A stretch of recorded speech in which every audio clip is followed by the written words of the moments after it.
order of business, please. Yeah. Have that, please. That's okay. Are there any statements from honourable members?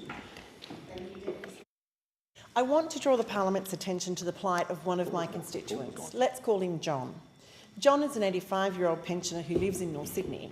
He has passionately advocated on the impossible position he and many others find themselves in their latter years, trying to survive on the age pension. John has done everything right. He's worked hard, paid his taxes, educated his kids and paid off the mortgage on a modest flat. Now he's a pensioner living independently in his own home. But while John is asset rich, his sole income on a single pension is just $500 a week. And just as John has to me on many occasions asked, I now ask the Parliament, how does someone live comfortably on that amount with limited to no potential to earn additional income? John has tried to find work to supplement his pension, but at the age of 85, the pickings are slim and heartbreakingly, the experience of applying for jobs has been demoralising. He's been spoken to rudely and even hung up on. In his own words, I haven't been so insulted in my whole life. In this context, I implore the government to reflect deeply on our social services framework, particularly the plight of pensioners who are being crushed by rising costs of living. If recipients of Australian Commonwealth welfare are not safe from poverty, then we have some serious soul-searching to do. Thank you. Call a member for Dunkley. Thank you, Deputy Speaker. Constituents in my electorate can be assured that my number one priority as the member for Dunkley and the Albanese Labor government's priority is addressing the cost of living pressures on households. We know people are doing it tough in our communities, and that's why we've been laser focused on providing cost of living relief for all Australians. That's why we've delivered tax cuts for every taxpayer, not just some, meaning more people will keep more of what they earn. We've delivered $300 energy bill relief for every Australian household and a $325 relief for every small business. We've delivered wage increases for those on minimum wages, with 3 consecutive increases to minimum wages across 2022, 2023 and 2024. This is on top of pay rises for early childhood workers and aged care workers. We've also delivered cheaper medicines, making hundreds of common medicines cheaper by allowing millions of Australians to buy 2 months' worth of medicines for the price of a single prescription.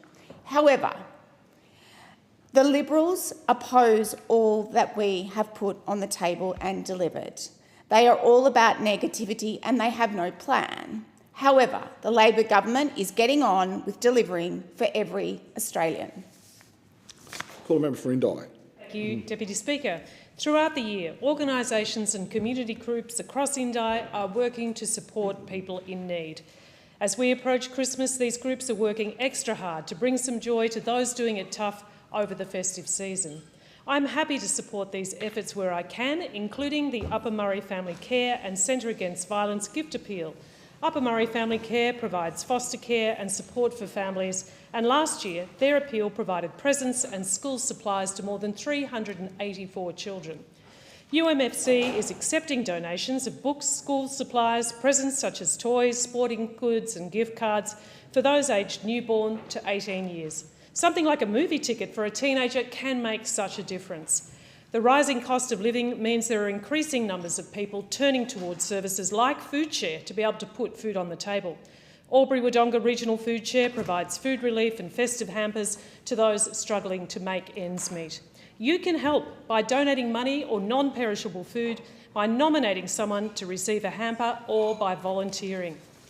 Deputy Speaker, my offices in Wodonga and Wangaratta are drop-off points for gift and food donations to both UMFC's gift appeal and Albury-Wodonga Regional Food Share's Christmas Hunger Relief Appeal to assist our community in helping others this festive season. Let's all chip in to make sure everyone has a Merry Christmas. Call a member for Macquarie. I'm very pleased to be letting my community know that more than $5 million, there you go, classic journalist putting noughts in the wrong place. More than $5 million is being made of Commonwealth funding to help improve pedestrian and road safety across the Blue Mountains and the Hawkesbury. These are things like improved pedestrian crossings, fencing, street lighting, footpaths, pedestrian refuges and barriers, and so much more. There are 9 projects in the Hawkesbury and nearly that many in the Blue Mountains, and I'm just going to give you a couple of examples. For instance, Ellison Road at Springwood, there'll be a construction of a footpath. Now, this is just near one of our busiest schools. There'll be at the Great Western Highway at Hazelbrook, at the public school where a terrible accident has occurred. There'll now be safety barriers on that Great Western Highway stretch. There are also projects in Katoomba, Leura, Wentworth Falls and Blaxland. In the Hawkesbury, there are things like South Windsor, construction of pram ramps and protected pedestrian access. There's work in George Street, Bligh Park, where goodness knows we need more pedestrian refuges, and people have spoken to me about those. These are great projects across the Hawkesbury and Blue Mountains. Clark. Speech by Jemima, a 14-year-old student from Clark, as part of the Raise Our Voice in Parliament campaign. And I quote Jemima, "My name is Jemima and I am 14 years old. As an athlete passionate about my sport and many others, I believe that we should have better facilities at the Queen's Domain Athletic Centre. It's often embarrassing when competing against athletes from other states and realising our facilities are lacking. They planned to put a new track down, but then that idea was shut down and the current track is in poor condition. Additionally, the gym is in a tin shed and is the size of a classroom. The equipment is also falling apart. Many talented athletes are leaving the sport or travelling due to the lack of opportunities and funding. I believe that if we improved our facility, more people would fall in love with the sport and we might have more athletes from Tassie going to the Olympics. I know that other people's ideas might be more interesting, but I really want to go further with my sport and better facilities would be really helpful with that. I really hope that you consider my idea and have a really strong think about it." End of quote. So I say thank you, Jemima, for your speech, and thank you, Deputy Speaker. Sorry. Call a member for Barton. Thank you, Deputy Speaker. Each Christmas I ask schools in the electorate of Barton to provide artwork for my festive greeting cards. This year it was 6 children in Year 2. Ari, Annie, Jerry from Earlwood Public School and Lana, Amelia and Hassan from Carlton Public School. In the busyness of the festive period, I enjoy taking time to appreciate the creative talents of young people in the electorate of Barton. Lana and Amelia have created colourful abstract works in watercolours. Annie and Jerry have portrayed Santa in more traditional scenes, and Ari Santa is ready for the beach in his swimming trunks. The Grinch makes an appearance in Hassan's drawing. Please don't take it personally if you get a Grinch card. Colleagues have sent me lovely cards. I look forward to sharing mine with you. I thank the teachers involved in coordinating the year's competition, and Ellen Kostakoulis, relieving principal at Carlton, and Year 2 classroom teacher, Miss Sutherland, and Miss Davies, relieving principal at Earlwood, and Miss Williams. Call a member for Mallee. I will be speaking soon more about scams and victims, but right now I want to speak about Emily from Mildura in my electorate. Emily is an older Australian. She's 82 years old. She lost her husband in June. 44 days later, her computer screen went blue and a message purporting to be from Microsoft urged her to call 1-800 number. Scammers tricked Emily into believing they were the anti-scamming authorities and duped Emily into participating in a sting operation using her bank account details. She lost $157,000, Deputy Speaker, from these scum of the earth. And what did her bank offer her by way of reimbursement? $22.36. Emily told me late last week she felt dirty and ashamed and didn't want to tell her family what happened. Emily's family tell me Emily is computer savvy She's alert and she's not easily fooled. I dare anyone to call Emily stupid. I made that point to the representatives of Emily's bank in my office here last week, and I'm pleased to report a reimbursement has been agreed to.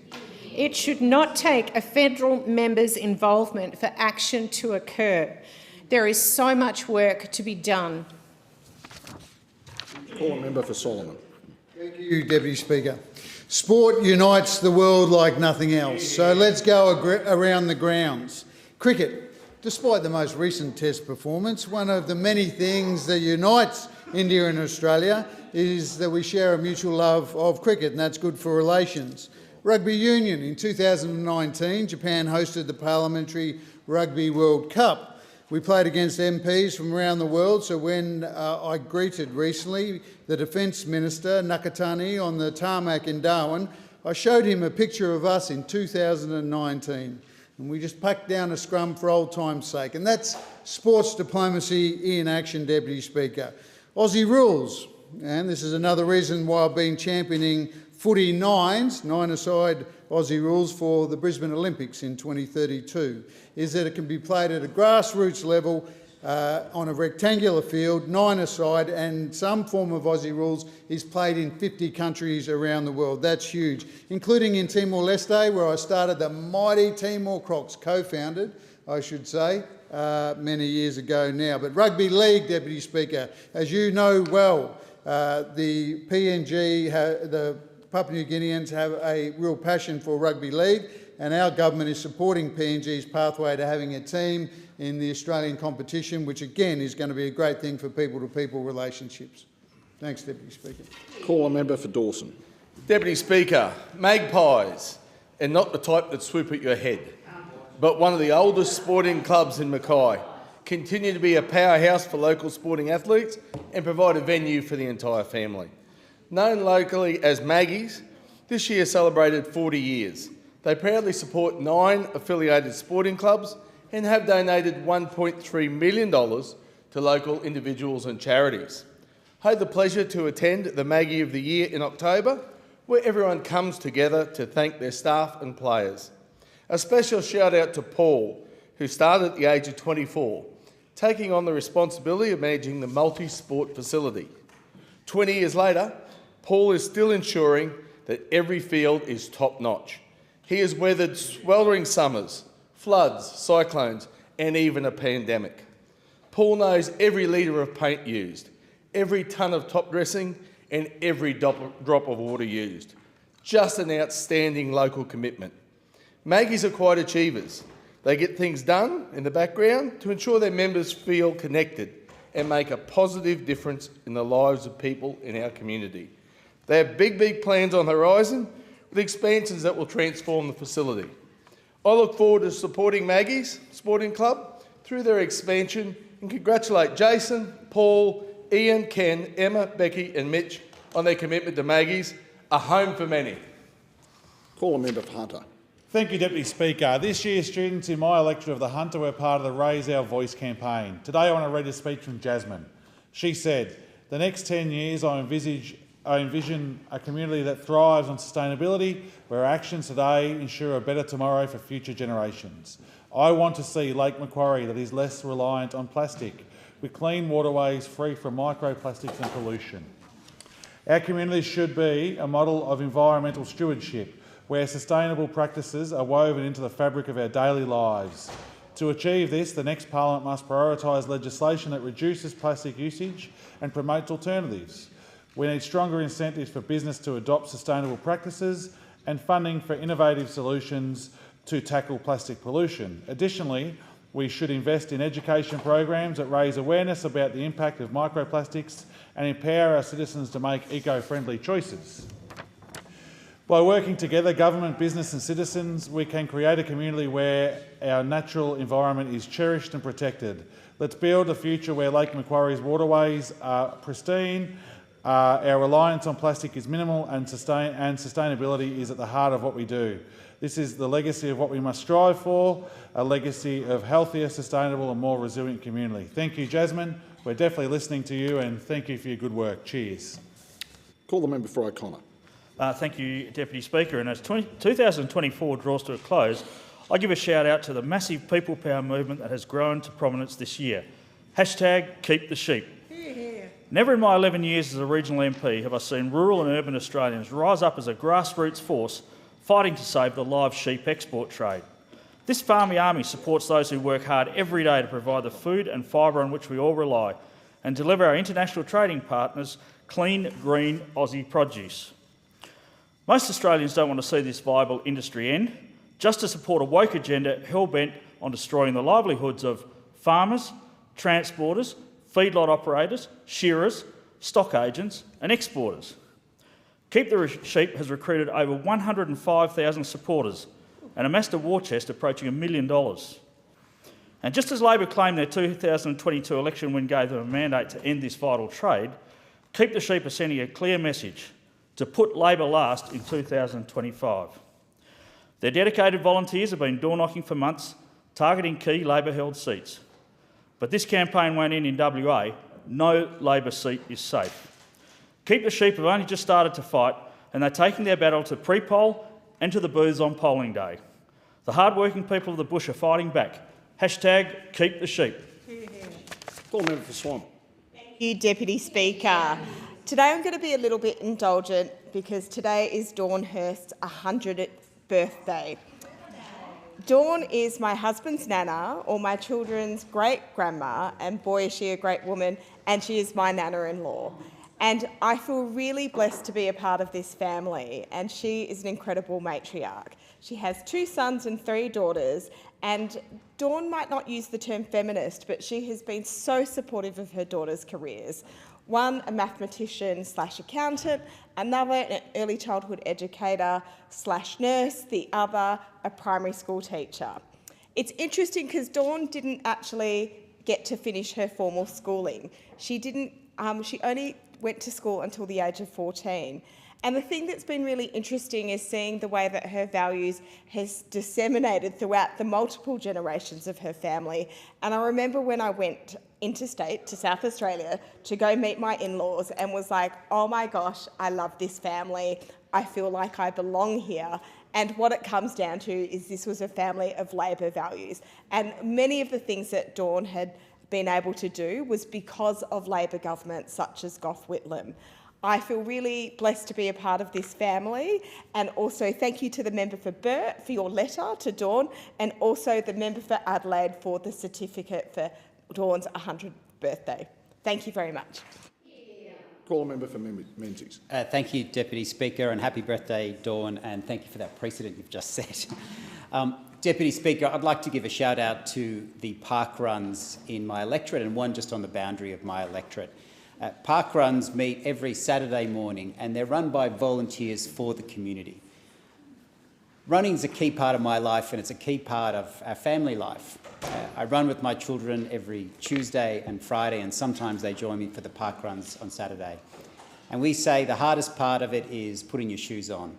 Always turn up, never give up. So running is a metaphor for life. So to the 3 park runs in my community, to the Warrandyte Park Run, where almost 8,000 people have finished, there has been 233 volunteers. Say thank you. To those in the Westerfolds Park Run, 73,000 finishers, over 700 have volunteered, and those hills are brutal. I experienced that recently. And then although just outside my electorate, in the member for Chisholm's electorate, is the Gardeners Creek Park Run, but many from my electorate use it. There's been 79,000 finishers, 992 volunteers, and you've got to dodge the off-lead dogs in that area. So to the timekeepers, those who scan the barcodes, those who lift morale at the start, keep the pace, and are there for you at the end, I want to say thank you. These are a wonderful part of our community, and I'm very grateful to all of you. Call a member for Chisholm. Deputy Speaker. Look, I know that there is some frustration from many living in our communities right across the country about the resolution of visa status for those who had asylum claims rejected under the flawed fast-track process under the previous government. I've met with a group of asylum seekers and protesters in this situation at my electorate office, and Minister Burke has also met with a group of asylum seekers and protesters in exactly this situation at his electorate office a few weeks ago. I've also met with a number of local community groups about this issue. I understand people are in limbo, and I too want this limbo to end. Many people have been in this situation for over a decade. The previous government left a large number of people who had their asylum claims rejected using the fast-track process, who were told that they couldn't stay but weren't sent home or to another country. This means that it has been over a decade of living in communities and living in limbo. I want to see a resolution to this situation for the thousands of people still waiting. I've spoken to the Minister's office, and the Minister is working through the composition of this entire group with the Department of Home Affairs to try to get a sensible outcome on a case-by-case basis. Thank you very much, Deputy Speaker. Call a member for Latrobe. Thank you. I was honoured to recently attend the new Maham Ennawa Juwata Buddhist Centre to celebrate the graduates of the Juvenile Dance Academy. Can I first of all thank Ravi and his committee for the kind invitation to hold the event there. A heartfelt congratulations to Mandra Pereira, Manhas Nacionalisa, Malaysia Fernando, Nirisho Perez, Rani Perez, Shanika Burke, Shiminai Guruj and Vanessa Du Sanakan for graduating. Your dedication and hard work in mastering traditional Sri Lankan dance and the guidance of the amazing Jani Harith, the director of her own dance company, Janali Dance Company. A big thank you also goes to the Chief Thero, Venerable Buddha Thero, and all the monks.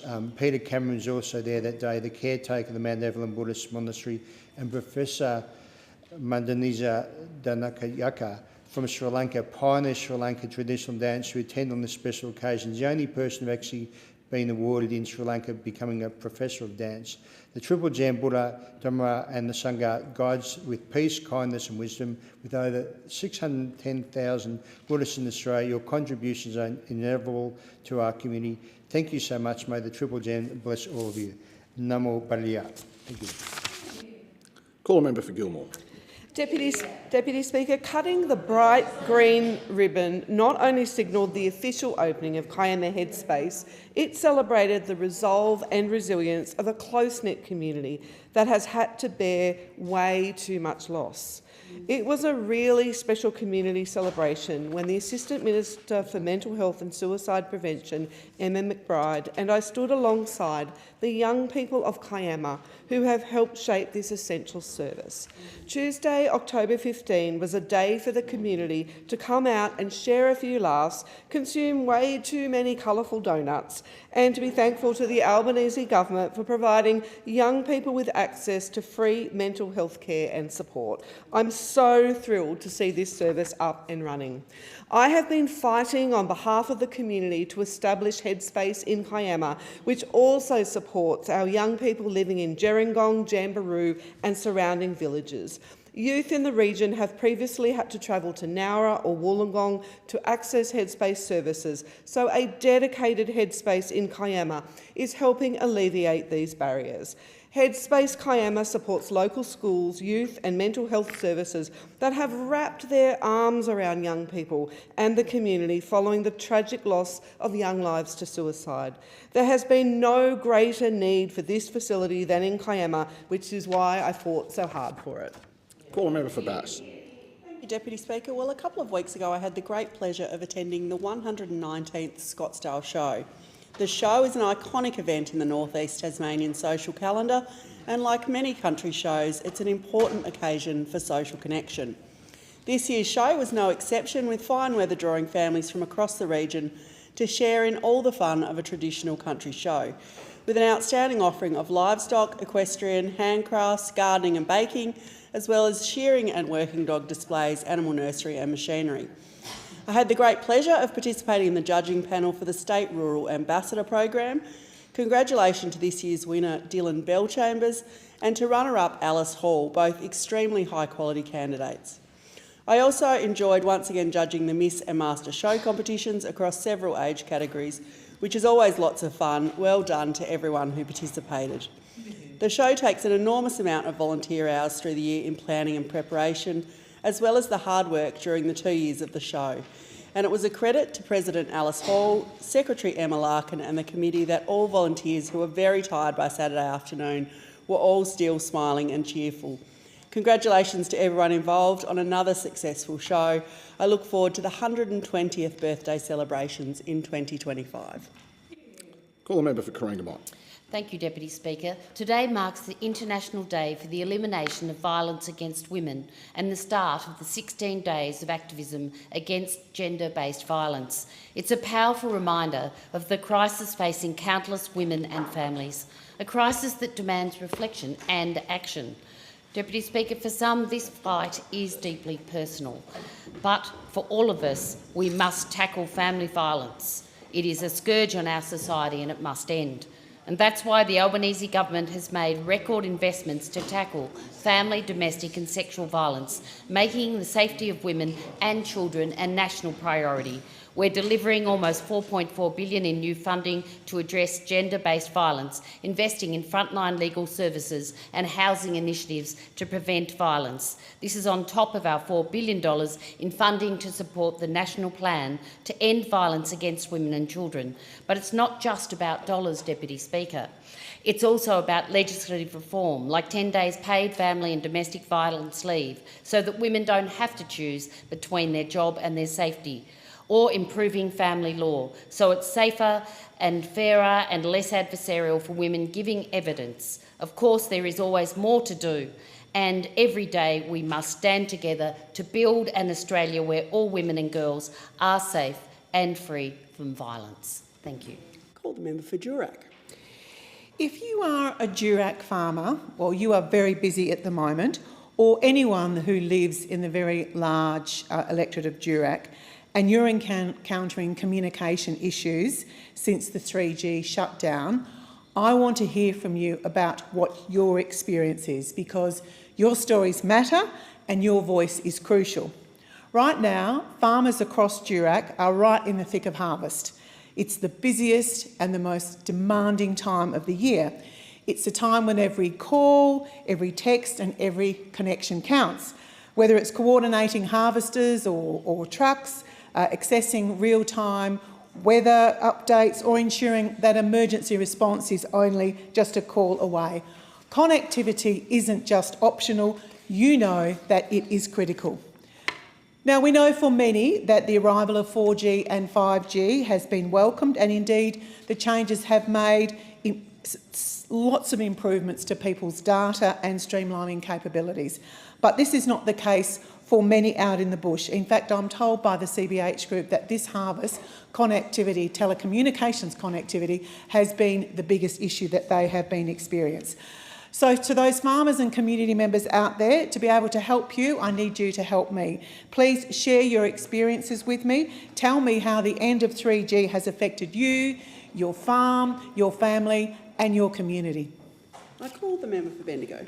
Thank you, Deputy Speaker. Bendigo is home to a number of great women athletes, particularly when it comes to team sports. The Bendigo Spirit is our local team competing in the Australian WNBL. They are one of 3 Victorian teams, and I'm proud to stand here and say that they've had a fantastic start to this year's season. Currently, they sit top of the ladder after winning 6 of their games so far, the only team to be undefeated in the competition. I'm proud to be a player sponsor of Lavinia Cox, who is an 18-year-old Bendigo local taking the next step up from being a standout junior at the Bendigo Basketball Pathways program. This weekend was also round 6 of the Lisa Chester Shield for senior women's cricket competition in Bendigo. I've been the sponsor of the Shield since its inception and is an example of how women love their cricket too and love to be able to play at the grassroots level. They love their club cricket. The Bendigo Thunder, which is another of our amazing women's team, were one of the inaugural teams in the Women's Central Victorian Football League. And whilst the football season is over, they've already started their pre-season training, just a demonstration of the commitment that these women have to their sport. Women's sport is alive and well in Bendigo, with pathways available for young women who want to play at the local level or at the elite level. I call the member for Longman. Ho, ho, ho, Deputy Speaker. It's that time of year again where the shopping centres buzz, many disciplined diets and exercise regimes are put aside Homes are decorated and families come together to celebrate Christmas. But for others, Deputy Speaker, it's a stark reminder of the difficult financial situation they are in as family budgets are stretched to the limits, trying to accommodate gift requests from children and supply family meals for those hosting Christmas lunch. Of course, the true Christmas meaning is a celebration of the birth of Jesus Christ, who upon examination of his life never appears to have done anything for himself or personal gratification. Instead, he spent his entire life helping others. Whether it be providing food for the hungry, comfort for the weak or suffering, or healing for the emotionally or physically sick, Jesus' life was one of complete selflessness, a life which is worth remembering and celebrating this Christmas. I'm so proud to represent a community that in many ways exemplifies these wonderful attributes of Jesus, whether they are faith-based or not. We have so many community and faith-based organisations that reach out and meet the needs of the Longman community, not just at Christmas time, but every day of the year. So to everyone out there, consider being part of one of these groups for just this festive season and do something for your fellow man. Merry Christmas, everyone, and stay safe into the new year. I call the member for Tangney. Thank you, Madam Speaker. I remember when each of my 3 children turned 18. As a father, it was a big occasion. One evening, my daughters and son were still children. The next morning, they woke up as an adult. And like all adults, they have new responsibilities. They could vote. They would be treated as adults under the law, but currently 18 years old, working in the retail, fast food and pharmacies industry are not required to be paid as an adult. Yeah. The Shop Distributive and Allied Employees Association is asking the Fair Work Commission to lift wages for young workers. Hear, hear. Their campaign seeks to end junior rates to pay for workers under age 18 and above. Junior rates means that 18 years old working full-time is earning $15,000 less than they should be. This campaign also asks for rates and pay to be lifted for workers under the age of 18. I have been fortunate to work with many young workers. They are hardworking, full of ideas and enthusiasm, and sometimes by the time they are 18, they are already several years of experience. There is no reason that young workers should be paid any less. It is simple. Adult age workers deserve an adult pay. Thank you. Call a member from Moncrief. Well, the exceptionally good people of Queensland have elected a Christopherly LNP government to address their major concerns: the soaring cost of living, including electricity prices, skyrocketing crime rates, lack of housing options and a health system that was in crisis. I take this opportunity to thank Queenslanders and assure you all that the new LNP government is hard at work to improve your lives. You have placed your trust in the right Premier who has the right priorities. I congratulate the 10 LNP members on the Gold Coast, including the Premier, and the newly elected Herman Vorster for Burleigh, and those 8 other incumbent MPs from the Gold Coast region who were re-elected to the Queensland Legislative Assembly, some of them now Ministers of the Crown. I thank all the volunteers and supporters who back their local MPs. I thank candidate Bianca Stone for her team's Herculean efforts in Gaven that fell just a few hundred votes short this time.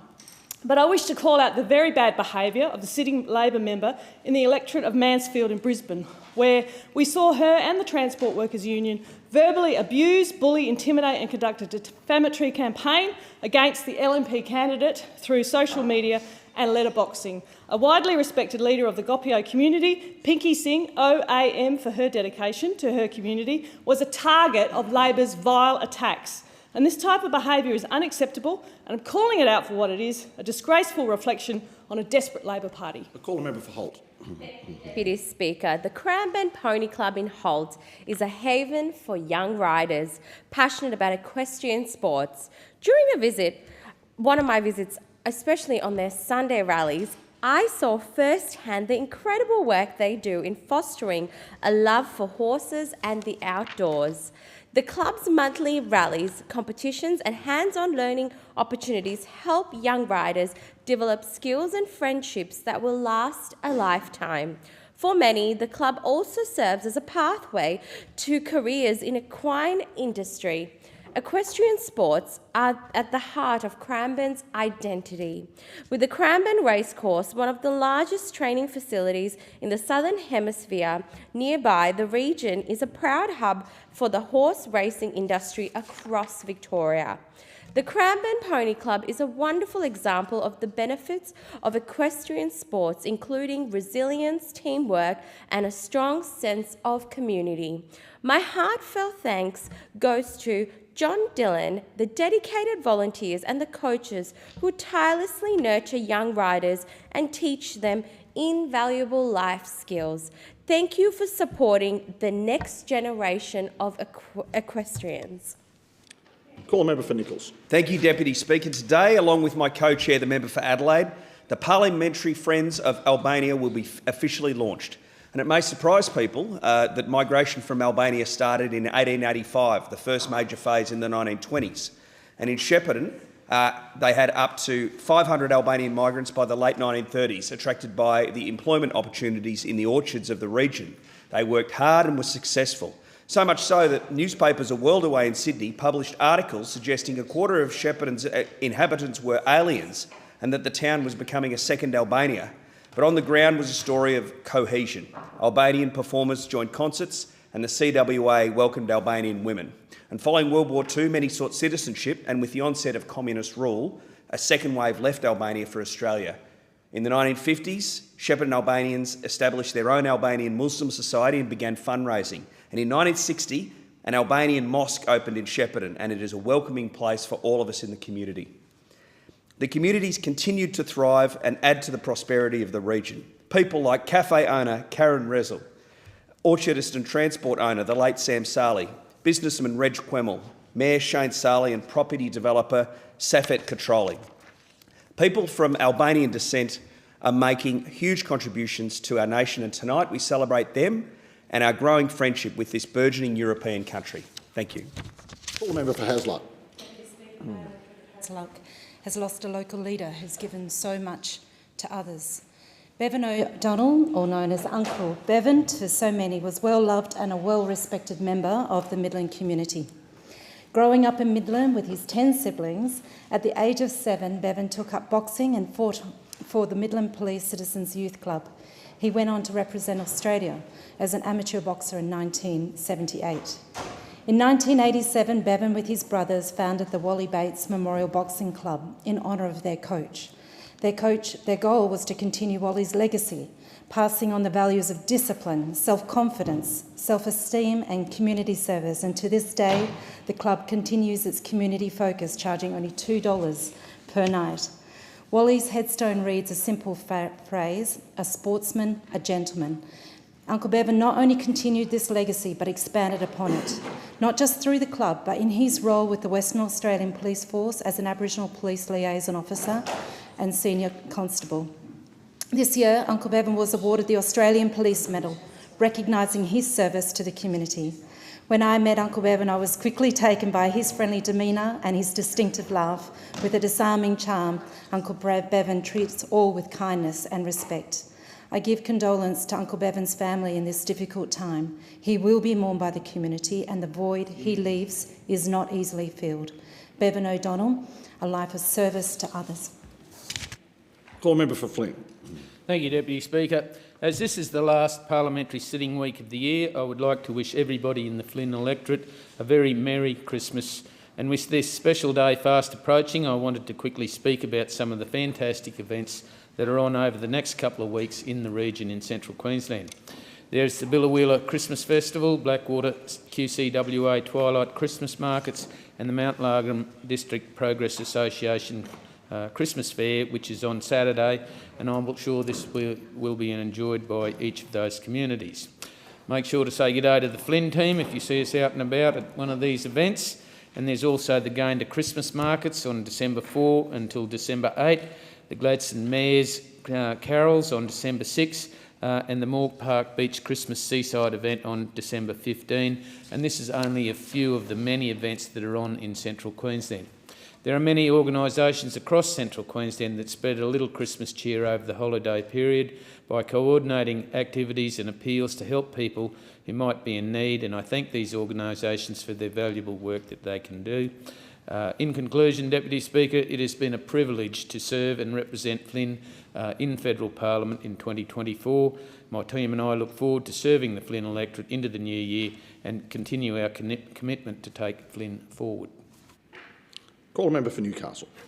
Thank you, Deputy Speaker, and I rise to congratulate Matthew Kelly, Senior Journalist with the Newcastle Herald, for winning a Walkley Award in the Community and Regional Affairs category for his impactful series on the enigmatic Alwyn Craig. Alwyn spent 30 years on Newcastle streets, lost to his family and friends and struggling with PTSD following the Vietnam War. Matthew Kelly's coverage of Alwyn's life was compassionate and compelling, exposing the reality of homelessness and putting a human face on those too often overlooked.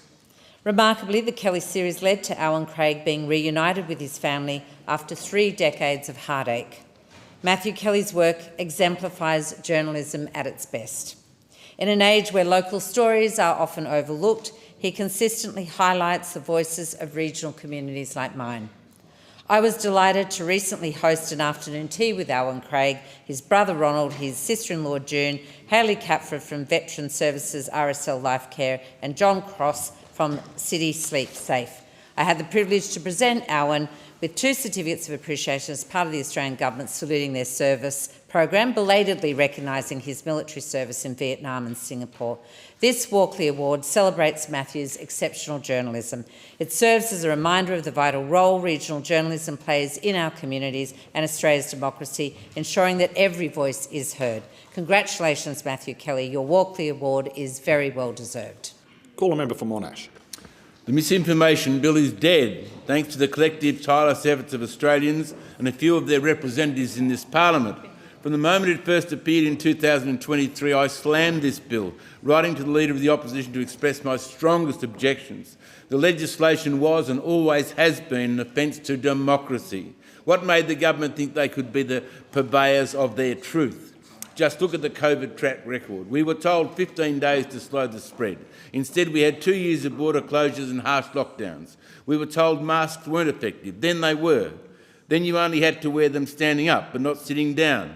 Madness. We were also told if you take the vaccine, you won't get COVID and you won't infect other people. More lies. Emails show Australian experts knew the shots didn't stop infection or transmission, yet the vaccines were mandated anyway. The Australian Department of Home Affairs censored 4,000 social media posts under the guise of misinformation, posts that turned out to be completely and utterly true.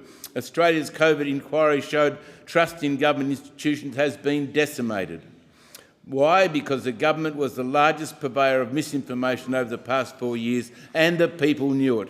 The people have spoken and the mad bill is dead. Today we celebrate, but let's not rest. The social media bill is set to bring about digital ID by stealth. The government says, don't worry, it's voluntary, but the government will try to make life impossible without one. So they do at their peril. The people have spoken. I thank the member and I call the member for Bennelong. Thank you, Deputy Speaker. I wanted to take a moment today to remember a man whose contributions to our community were as impactful as they were heartfelt. Greg Turner sadly passed away at the age of 64, leaving behind a legacy of community advocacy and compassion. As a local journalist, Greg's career was remarkable. At SBS, he covered the harrowing realities of the Bosnian War in the early 1990s, a testament to his bravery and commitment to uncovering the truth. Later, as a reporter for local institution The Weekly Times, Greg became a familiar face in Ryde and Hunters Hill, attending council meetings and keeping the community informed on everything from civic issues to local sports. His reporting was deeply valued and important to holding local politicians to account.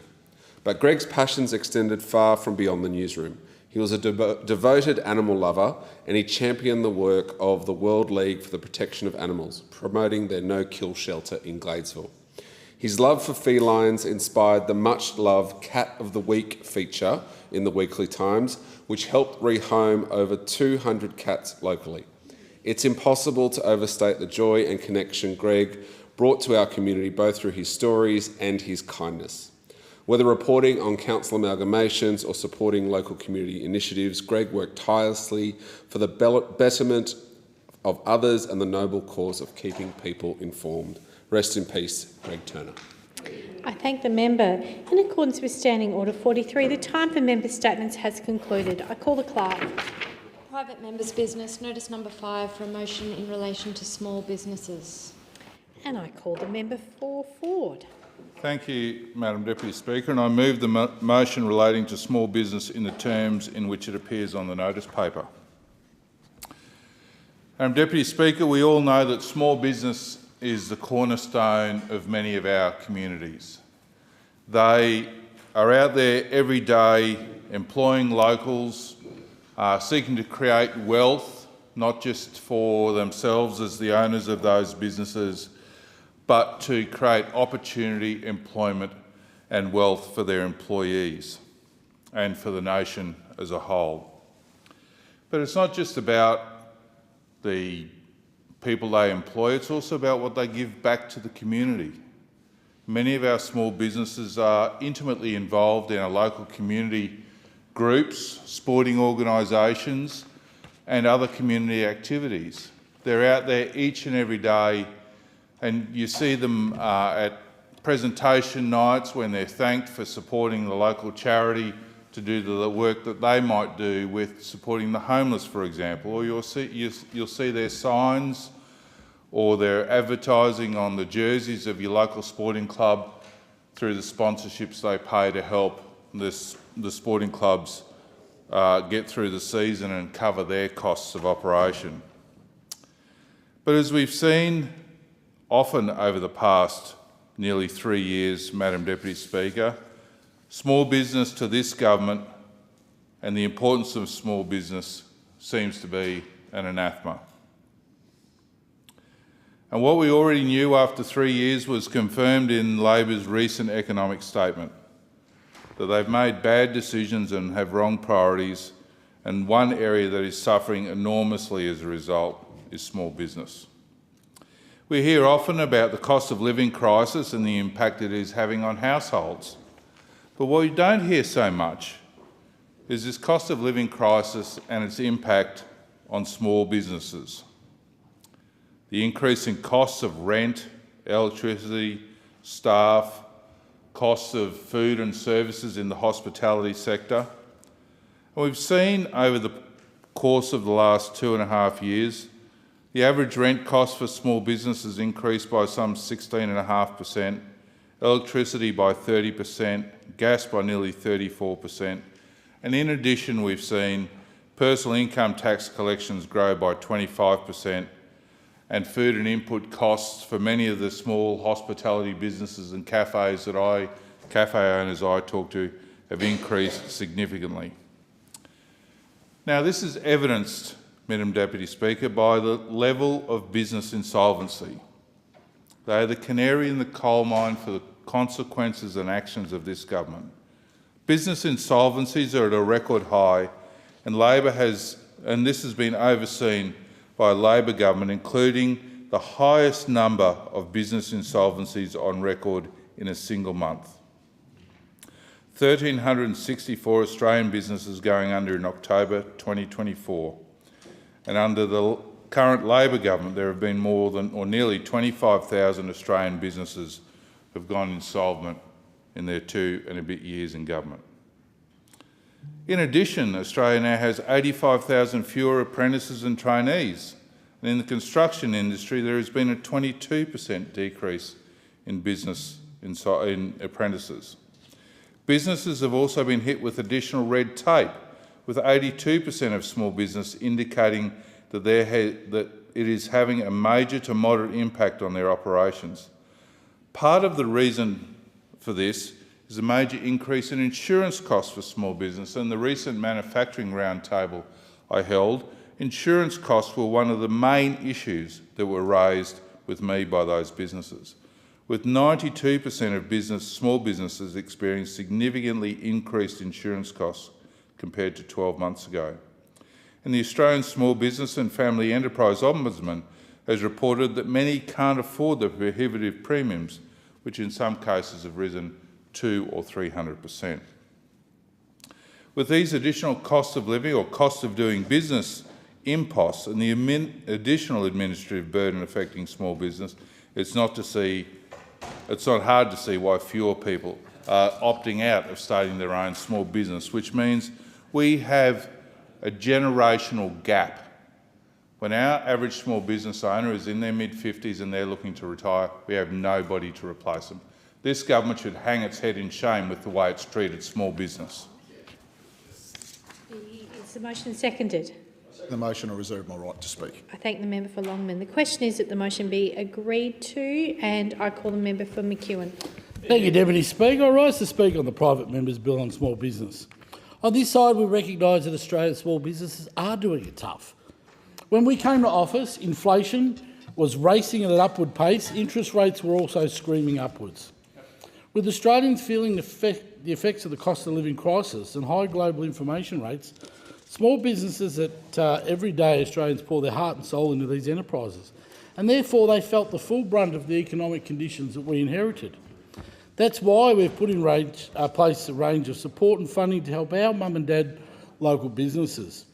After the largesse that was delivered through COVID, which fired inflation through the roof and left many small businesses behind, we recognise that small businesses help drive the nation's economy and that they are the heart of local communities across the country, and especially for communities like ours in McEwen, where small businesses are a hub for families, friends and community groups. Small business employs millions of Australians, whether it be a 14-year-old on their first job or someone who has pursued a career with small business. We know they are the engine room of Australia's economy. That's why in the most recent budget, the Albanese Labor government, we committed to helping ease the pressure of Australia's small businesses, whether it's through energy relief or making sure that there is over $640 million going to practical targeted support. Doing this without adding pressure to inflation to go back on the increase. The most important thing for any small business that they're experiencing challenges, support and assistance is available. 2.5 million small businesses across Australia can access support that is focused on saving them money and time, whether it's reducing administrative burdens in making it easier for small business to fulfil their obligations, including a business tax cut through the $20,000 instant asset write-off.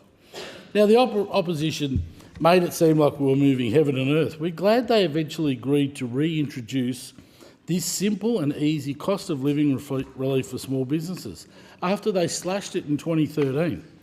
Additionally, we are extending the instant asset write-off for a further year until June 2025.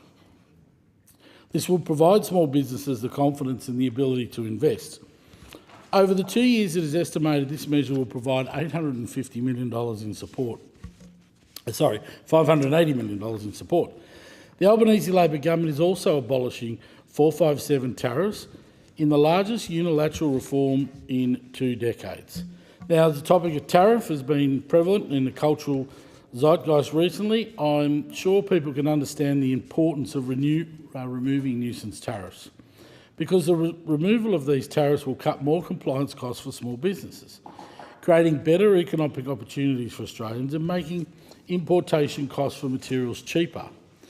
You always hear any politician talking about the quality of Australian-made things, but this government has actually been putting its money where its mouth is.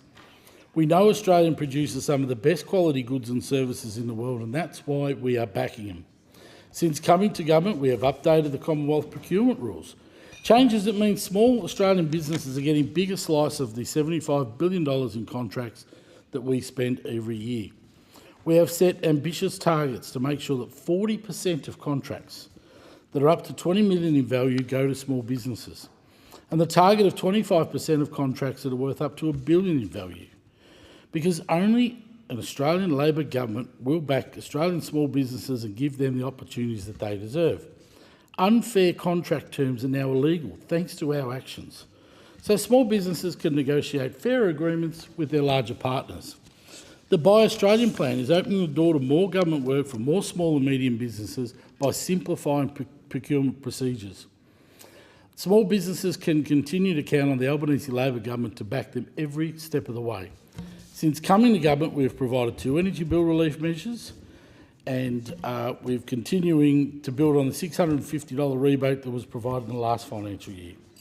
This has been there to combat the near decade of the former coalition government neglecting the energy sector and refusing any direction which caused great angst to those in small business. Time and time again, we hear that they're the party of small business, but they never put their money where their mouth is, only providing small businesses and hard-working Australians with platitudes and empty cheques for photo ops. We've continued to keep working for small business because we actually have backgrounds, despite the untruths that get said by those opposite, supporting in jobs, supporting in skills, supporting in trade, supporting in taxation, supporting in markets is so important to keep our small businesses growing, not empty rhetoric. Has expired. The question is that the motion be agreed to, and I call the member for Longman. Thank you, Deputy Speaker. I rise today to speak on the private member's motion moved by the member for Ford. Deputy Speaker, small and family businesses, or SMEs, are part of the backbone of the Australian economy. These enterprises are often started by everyday Australians who simply have a dream. Many work hard for years or even decades to pay down their mortgages and to realise enough equity to approach a lender to use this equity as collateral to fulfil their dream of starting their own business. They literally risk everything they own, and they contribute so much to our economy by doing so. Deputy Speaker, SMEs employ 42% of all apprentices and trainees in training. They contribute an astounding $600 billion to the national GDP, or around a third. They employ 42% of Australians in the private sector, and the 2.5 million SMEs employ around 5 million hard-working Australians. One of the most important aspects in the economy space for any Australian government is to ensure that these entrepreneurial Aussies are not burdened with red tape and bureaucracy that prevent them from the most important role of their vocation, and that is the ability to work on their business so they can become more productive and profitable, which leads them to employing more people, investing in more equipment and systems, which creates economic growth for our great nation. Unfortunately, when I'm speaking to small and medium business owners in the electorate of Longman, which I proudly serve, many feel the exact opposite is happening. These hard-working Australians feel bound by stifling legislation and red tape introduced by this anti-small business Labor government. Deputy Speaker, good governments understand and ensure by their policies and legislation that SMEs need less burdens, not more. Good governments understand that SMEs in the main don't have accountants, lawyers and dedicated HR staff on their payroll. I know in the small businesses I've personally had ownership in, I certainly didn't. It was simply unaffordable, so my business partners or I would take on many of these roles as part of our responsibilities. Can I say that every minute spent of what in many cases was simply overreach and unnecessary red tape was a minute not working in our business to increase productivity and profitability. Good governments understand that business requires affordable and reliable energy, which currently they simply do not enjoy under this Labor government. A classic example of this, Deputy Speaker, is Bongaree hot bread on beautiful Bribie Island in the electorate of Longman that I serve. When I visited them, I noticed the shelves were devoid of bread at a reasonably early hour of the day. Always the optimist, I made the comment, "Sold out of bread already, Mick." The reply was, "We don't make hot bread anymore, Terry, as our electricity bills increased by $12,000 in the past year. So it's no longer viable. We just now make a few specialty sourdough loaves on the weekends." Deputy Speaker, the name of the business is Bongaree Hot Bread. Should maybe they change their name to Bongaree No Bread under this Labor government? The new IR contracting laws that state if a contractor is doing business primarily for one business, is this Labor government's eyes an employee. I had an owner of a carpet business for years who has been contracting carpet layers to install the products he sells. And he asked me, so how would I know how many other businesses my contractors work for and what percentage I am of their business? To find out would rely on him meeting with them, more time out of his day, and then relying on them to be, one, truthful, and two, that this percentage would remain steady, which is not reality. His business demands rise and fall, as do other businesses, which of course would affect the percentage that he uses their services. Again, interference from a government into an area that was just going along nicely. Deputy Speaker, we now have data that shows that 43% of SMEs in Australia are unprofitable. That is almost half, which is alarming. 20% of SMEs are struggling to pay their energy bills on time, and 45% are concerned that they may not be able to pay them in the future. Just 22% are feeling more optimistic about their future than 12 months ago, compared with 49% who are feeling less optimistic about their future in the same period. They are screaming for more certainty around investment, inspiring instant asset write-off program, and want to see more incentives to encourage tech adoption to support the day-to-day running of their businesses.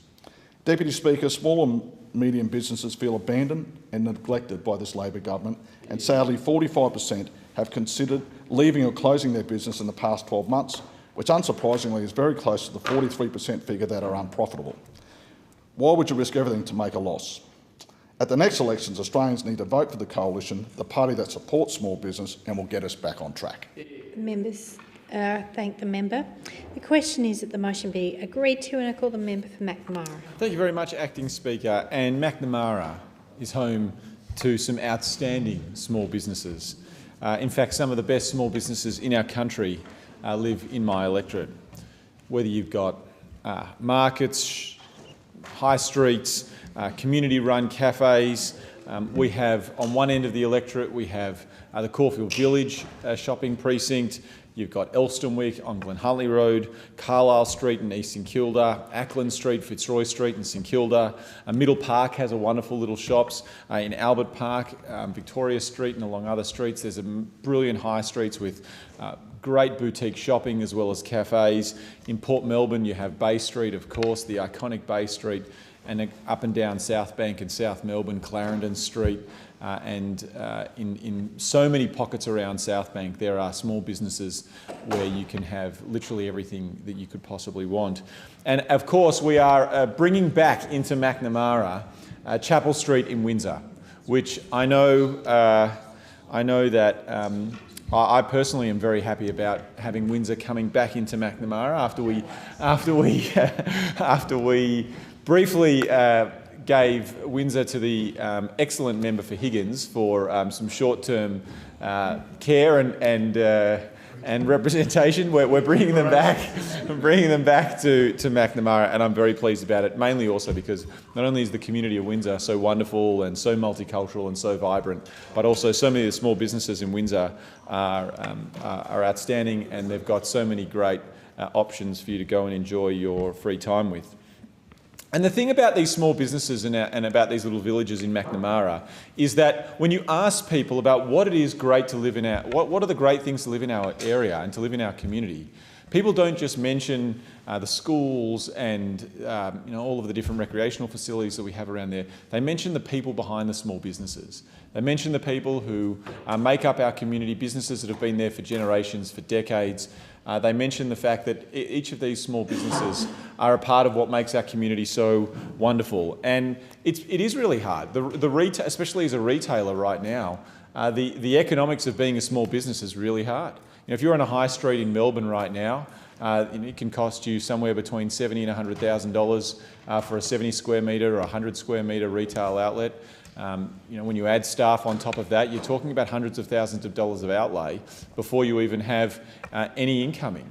These small businesses that are on our high streets have to have $700,000 worth of revenue before they become viable, and it is really, really challenging for a lot of businesses.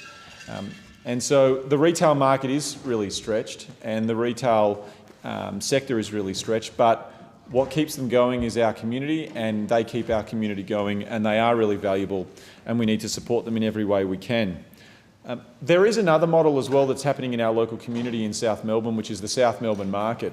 And this is a modified retail model where they are smaller little market stalls, but they are, and the overall market is managed by the City of Port Phillip. But there's obviously, with a high amount of foot traffic, they are really successful businesses, and some of these businesses have been there for decades, and they have really good relationships with the council. And in fact, I even took the Minister for Small Business recently to the South Melbourne Market to go and show off some of our fantastic small businesses that are operating in South Melbourne. The first one we stopped into was Georgie's Harvest, which is a potato store, and the Minister was talking about Tasmanian potatoes which I have to admit wasn't my level of specialty, but I was very happy that all of these things and some of the best food in the country is available in the South Melbourne market. But it goes on top of some of the work we're doing to try and support small businesses. Obviously, we're extending the $20,000 instant asset write-off. We have also given small businesses $325 for the Energy Bill Relief Fund, which builds on top of the $650 rebate that was provided last financial year, which is almost $1,000 for energy bill support. I'll note that the Coalition like to talk a big game, but oppose both of those measures. Almost $1,000 to help small businesses with their energy costs. But nonetheless, I'm always pleased, Acting Speaker, to stand up and talk about the small businesses that make our community vibrant, the small businesses that are run by wonderful members of our local community, and small businesses that make Macnamara the best electorate in the country.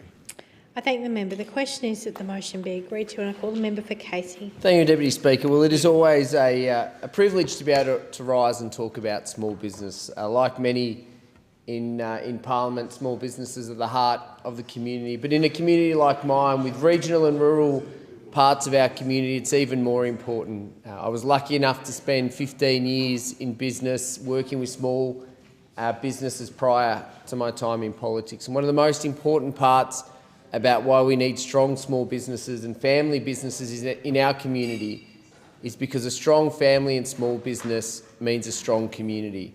I've been lucky enough to go to every sporting ground all across the electorate of Casey, before politics as a struggling cricketer and now as the member for Casey. And there's always one thing you notice at all of those grounds outside of that strong community spirit. It's all the signs around the side of the grounds. And I'll always say, I've seen lots of IGA independent supermarket signs. Deputy Speaker, you'd see lots of Foodland signs, I'm sure, in South Australia. I've yet to see a Woolworths or Coles sign sponsoring a local sports club, and that's why we need to support small business. But unfortunately, under this government, small business has been abandoned. Just one piece of legislation which I had the opportunity to speak on about 4 weeks ago, Deputy Speaker. One piece of legislation is all the Minister for Small Business has brought to this House. The best that business gets is the instant asset write-off, $20,000, down on what the Coalition offered during the last term of government. The Coalition have committed to extending it to $30,000 in perpetuity to give business that certainty. They talk about the rebate at a time when bills for small business and medium-sized businesses are going up tens and tens, if not hundreds of thousands of dollars, and they're giving $370 back, and that's going to solve the problem. But I do want to talk about the impact, the real-world impact of this. We can sit here and debate this, and member after member from those opposite, I know they have to do it, but they run through the talking points given to them by the Treasurer. But I had the privilege and the honour just before this to hear the member for Braddon speak. And the member for Braddon gave his valedictory speech just now in the House, and he spoke about the real Australians. And the real Australians all across the country just want us to fix their problems. And I want to share an email and the correspondence I had from a small business owner in my community, just to understand the pain that they are going through. And as she said to me, in 23-24 have been extremely difficult years for my small business. 23 saw incredible cost increases on raw materials and packaging, which we could not stem with retail price increases, resulting in a loss for the business. In 2024, we experienced a 30% decline in sales stemming from our customers' nervousness in stocking shelves in this current economy. And while we could increase some prices, cut back on purchases and reduce labour hours to manufacture less, then slash any other unnecessary spending, mostly marketing and advertising, the unjustified increase on expenses outside of our control has resulted in another loss. We received increases as follows: work cover 5.7%, even though wages are down; merchant fees 6.5% up; interest on business loans up 16.1%; electricity, gas and water up 35%; registration and insurance up 11.6%; freight up 3.8%. We are clawing back as best we can in this current financial year, but if we do not see any relief on interest rates or electricity in the very near future, I'll be joining the 100,000 plus businesses that have already fallen into receivership. This story is one of hundreds I could share across my community, but at the same time that my community is feeling this pain, we have the Treasurer of Australia standing in the House last week giving his economic statement update and saying success. We're on track for a soft landing. He's delivered brilliant numbers for the Australian people. How lucky are the Australian people? Day after day, we have to hear the Prime Minister of this country, the Treasurer of this country, stand at the dispatch box in the House and tell Australians how lucky they are, that they've never had it better, that inflation's down even though it's artificial. And I'll take the interjections because those opposite don't like hearing the truth. The real Australians are struggling while those opposite interject because they don't like hearing the truth that the Prime Minister and the Treasurer of this country were distracted for 18 months. They have no solutions to the troubles the Australian people face. So I'll take the interjection because they do not like to hear the truth about the challenges of the Australian people. Time has expired. The question is the motion be agreed to, and I call the member for Moreton. Thank you, Deputy Speaker. According to the Australian Small Business and Family Enterprise Ombudsman, over 97% of all Australian businesses are classified as small businesses. There are over 2.5 million of them, many of them sole traders, and each of these supports up to 19 employees, making up 42% of the workforce.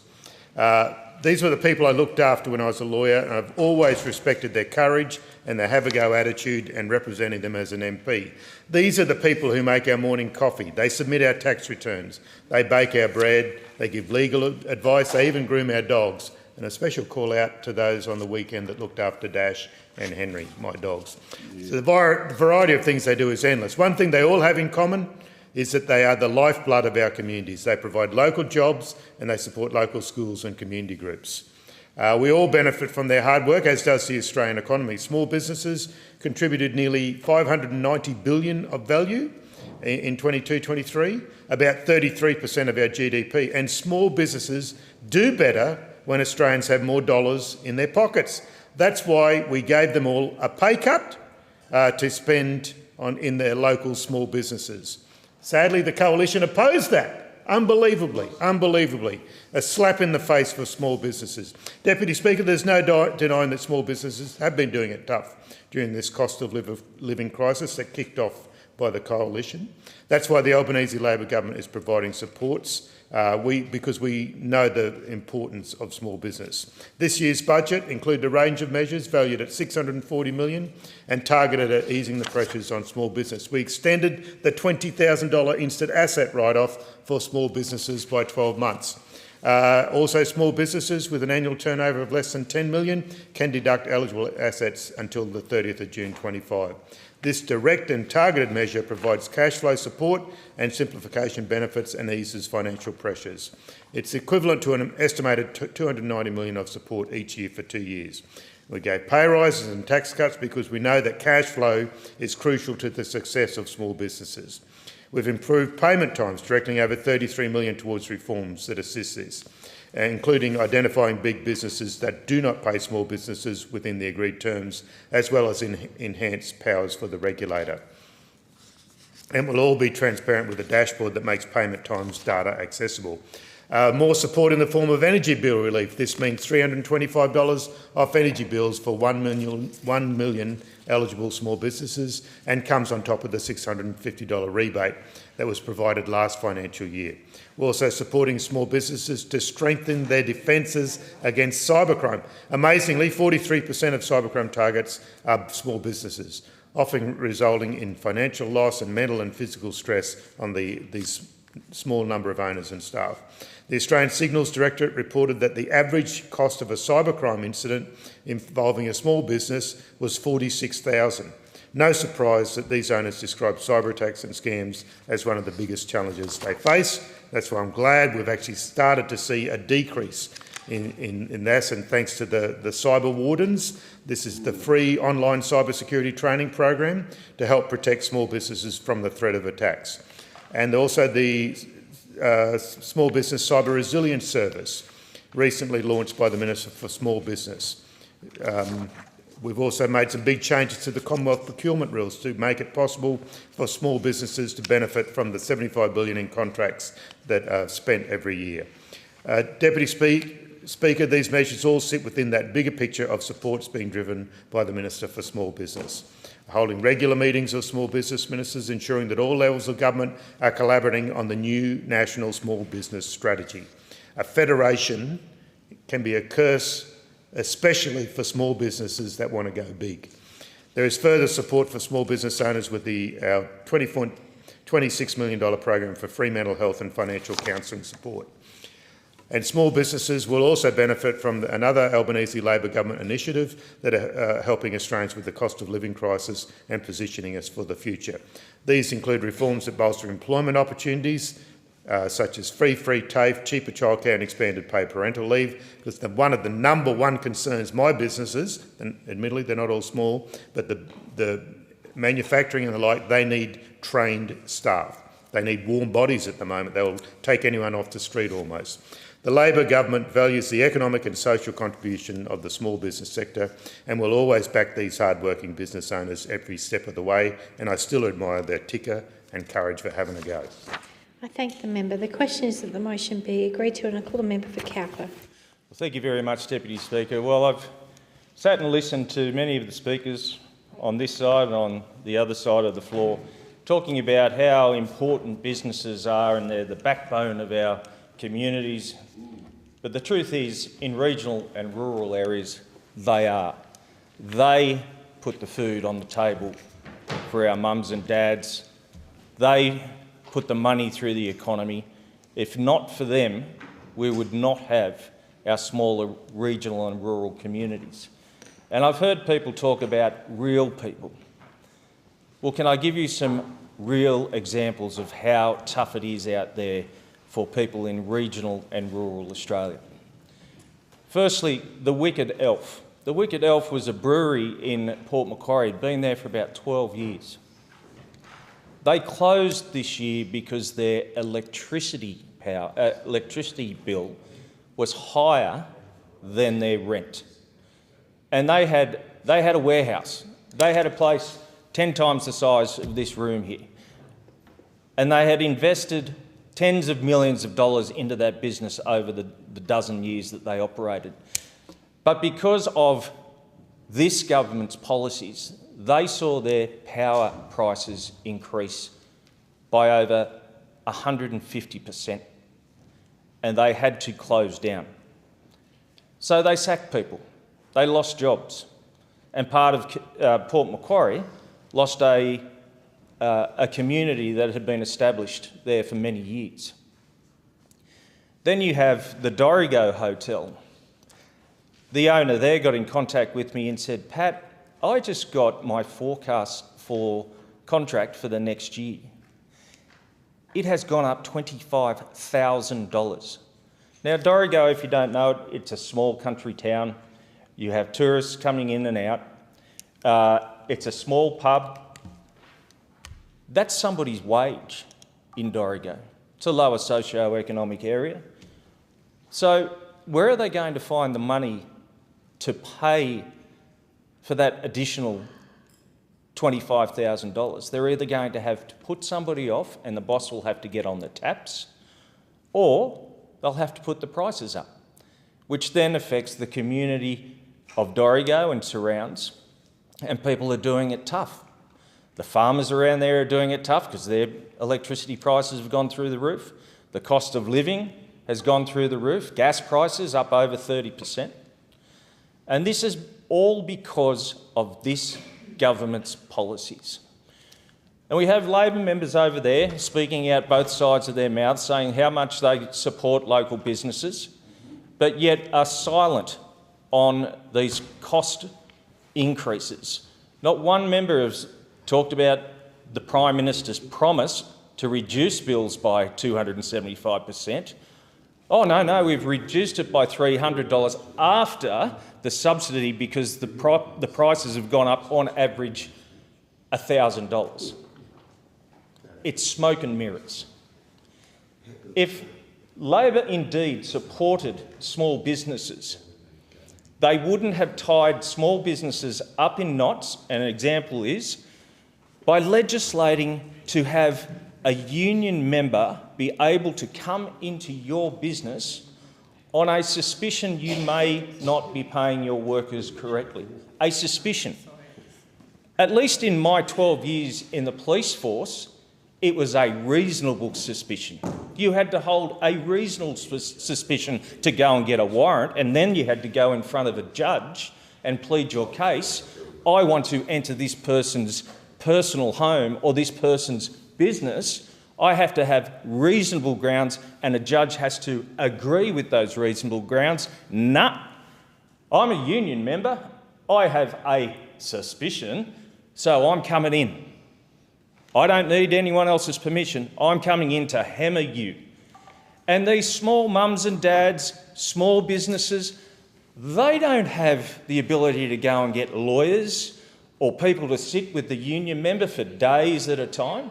They have to go through this by themselves. And what happens there? They lose business and it costs them money.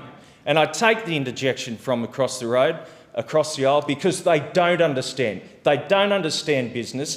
Half of them have never been in business. They wouldn't know what a BAS was, and it's about time they got out of the road and let us govern. The question is that the motion be agreed to, and I call the member for Bennelong. Deputy Speaker, I stand as a member that's been involved with a small business all my life, just in regards to the comment from the former member there. And I know from experience that small businesses are the beating heart of Australia's economy and the backbone of our local communities. 2.5 million small businesses across the country employ more than 5 million Australians, contributing over $500 billion annually to our economy.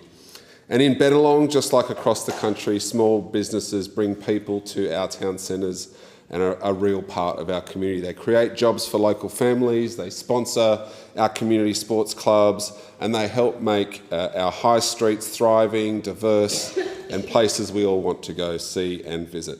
Across Bennelong, there are hundreds of small businesses employing countless locals, each contributing to the fabric of our community, whether it's a family that's owned a shop for generations or that new entrepreneur taking their first steps in business.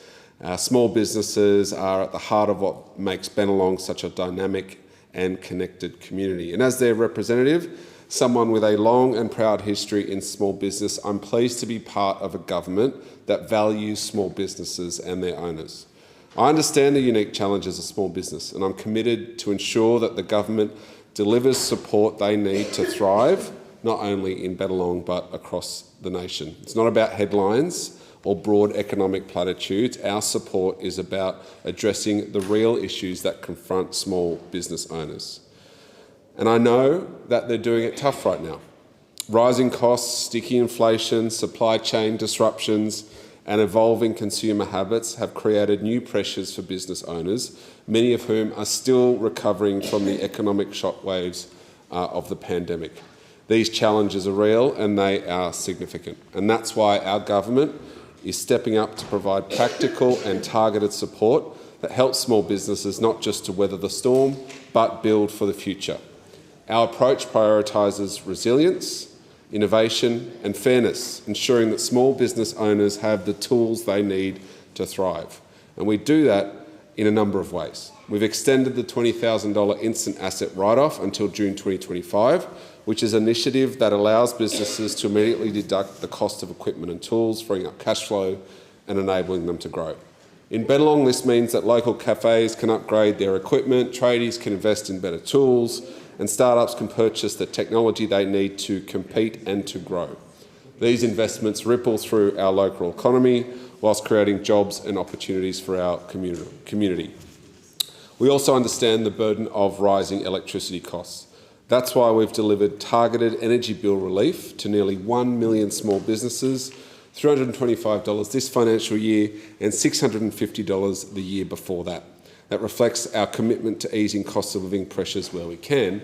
We've also rolled out really important efficiency grants to small and medium businesses to invest in renewable energy technology.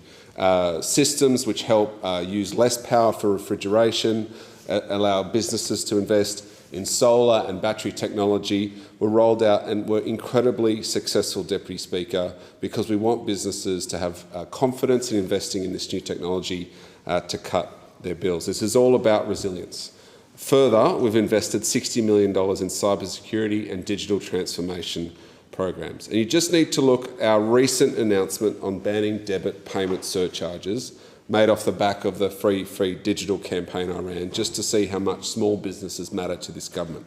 From day one, I acknowledge that small business costs also need to be addressed alongside the needs of consumers to have a fee-free digital option at the checkout. It was so great then to hear both the Prime Minister and Treasurer acknowledge this exact view in their October announcement. They said that surcharging can only be addressed if the RBA address the cost to small business, because we know that digital payment costs are severe for small businesses and they're unfairly targeted at small businesses. There's much more to be said about how this government is supporting them, too much to list in one 5-minute speech, Deputy Speaker, but I just wanted to say this to local businesses in Bennelong. I spent my whole life in and around small business. I know how great they can be, and I know the strain they can place on owners and their families. In my time as elected official and now in this place, I've done all I can to ensure small businesses' perspectives are aired in government and around decision makers, and that's something I'll continue to do. I thank the member for Bennelong. There being no further speakers, the debate is adjourned and the resumption of debate will be made in order of the day for the next day of sitting. I call the clerk. Private members' business, notice number 6, relating to the Juvenile Diabetes Research Foundation, standing in the name of the member for Moreton. And before I call the member for Moreton, I'd just like to welcome to the Federation Chamber members of the Juvenile Diabetes Research Foundation. Welcome to the second chamber of the Parliament. And I call the member for Moreton. Thank you for that kind introduction, Deputy Speaker. And I move the motion relating to the Juvenile Diabetes Research Foundation in the terms in which it appears on the notice paper. The statistics concerning type 1 diabetes are confronting. Today, there are over 130,000 Australians living with it. Every year, around 3,000 children and adults are newly diagnosed with type 1 diabetes, about 8 people per day. In 2021, around 13,200 children and young adults aged 0 to 19 were living with type 1 diabetes, and it's great to see some of them in the chamber here today. In 23, these numbers translated into around 19,000 years of healthy life lost. Tomorrow, however, and today, our focus will not be on the statistics. Our focus will be on the 106 children with type 1 diabetes and their families who will be visiting Parliament House for the Kids in the House event. Kids like Charlotte and her dad, give us a wave. David, who I've met previously thanks to the JDRF. I've been involved with the Parliamentary Friends for the Prevention of Diabetes for my entire time in politics, and I'm currently co-chair with the indefatigable member for Grey, Rowan Ramsey. During this time, I've benefited from a close working relationship with the JDRF and learned about the significant research carried out by the Type 1 Diabetes Clinical Research Network. JDRF is focused on research, including numerous clinical trials that addresses 2 key pillars: finding a cure and improving the day-to-day lives of people with type 1 diabetes. The researchers want to discover how to prevent the condition, to find out what's causing it and to investigate how to stop it developing. What JDRF calls precision research focuses on the differences in presentation of type 1 diabetes and subsequently how to tailor treatment to individuals. And their progress research is aimed at accelerating the search for a cure. Over the past year, I've had an additional focus of my work, some temporary membership of the House of Reps Standing Committee on Health, Aged Care and Support for its inquiry into diabetes in Australia. This year-long inquiry had nearly 500 submissions and met with stakeholders all around the country. The resulting report, The State of Diabetes Mellitus in Australia in 2024, recommended the continuation of funding for type 1 diabetes research and clinical trials. And I think all in this place, particularly the member for McNamara, would fully support that. The Type 1 Diabetes Clinical Research Network has received over $70 million in funding since 2010, and Minister Butler provided a further $6.5 million in this year's budget. reinforcing the funding from the National Health and Medical Research Council and the Medical Research Future Fund. For people living with type 1 diabetes, the primary concern is, of course, the day-to-day management of the condition. When young Charlotte, hiding down the back there, visited my office, she was proud to show me her continuous glucose monitor. Continuous glucose monitors make the management of type 1 diabetes a little easier. They provide up-to-the-minute analysis of glucose levels, enabling the timely management of glucose highs and lows, leading to fewer lower blood glucose emergencies. In June this year, I was one of a group of parliamentarians who wore a continuous glucose monitor for 2 weeks. I've changed my diet because of that. Who knew that sushi was so bad for you? This experiment was a great one to be involved with. I know people who use CGMs find them to be game changers, so I'm happy that the government has subsidised them. We're also committed to the expansion of the eligibility criteria for the separate insulin pump program. I'd also like to touch on the advocacy work of JDRF. It's why the indefatigable Charlotte is here in Canberra this week, to link politicians with people with a lived experience. It's always powerful to hear directly from those affected, like Charlotte, for their part. JDRF advocates find purpose and positivity through speaking out for their community and pushing their research agenda. So thank you. So, Deputy Speaker, tomorrow and today is all about hope for the future. It's about a commitment to further research that makes it easier to manage type 1 diabetes on a daily basis. And it's about a firm focus on working together for a cure. I'd like to thank Charlotte and the other impressive young advocates and their families for the work that they do to accelerate progress on the research targets of prevention, precision and progress. I extend a warm welcome to all the children and the families coming to events and look forward to meeting many of you over the next today and tomorrow. And I think this will sadly be my last JDRF event, so thank you for all the great work that you do, and I will follow from a distance from outside the chamber. I thank the member for Moreton. Is the motion seconded? Motion is seconded. Member for Grey. Thank you very much, Madam Deputy Speaker. Well, to the JDRF kids, the Kids in the House program, I've got to say, Madam Deputy Speaker, in the 17 years I've been here, I think this is the most effective lobbying campaign we've seen. So congratulations, JDRF, to Mike Wilson on this program. It's all those blue shirts and those little kids that actually tear at your heartstrings, because you know what diabetes is doing to them, but also to their families, and how difficult it is to cope for on every level. So welcome to Parliament House, and thank you, Member for Moreton, for putting this motion up. The Member for Moreton and I have become very firm friends in our 17 years together in Parliament.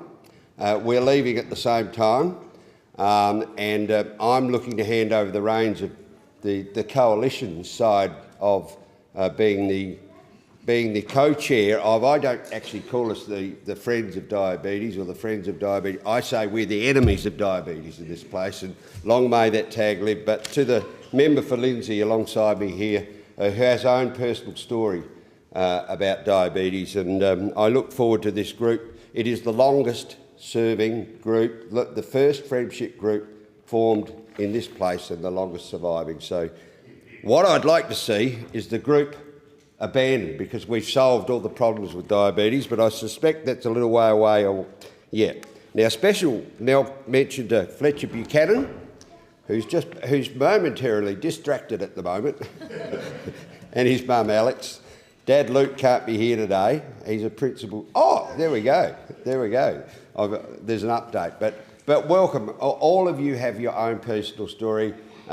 Fletcher is only 2 years old. I went down to Yorktown here 2 or 3 weeks ago to introduce myself to him, and he's a delightful young fellow, and looking forward to taking the advantages of the advances in the treatment of diabetes.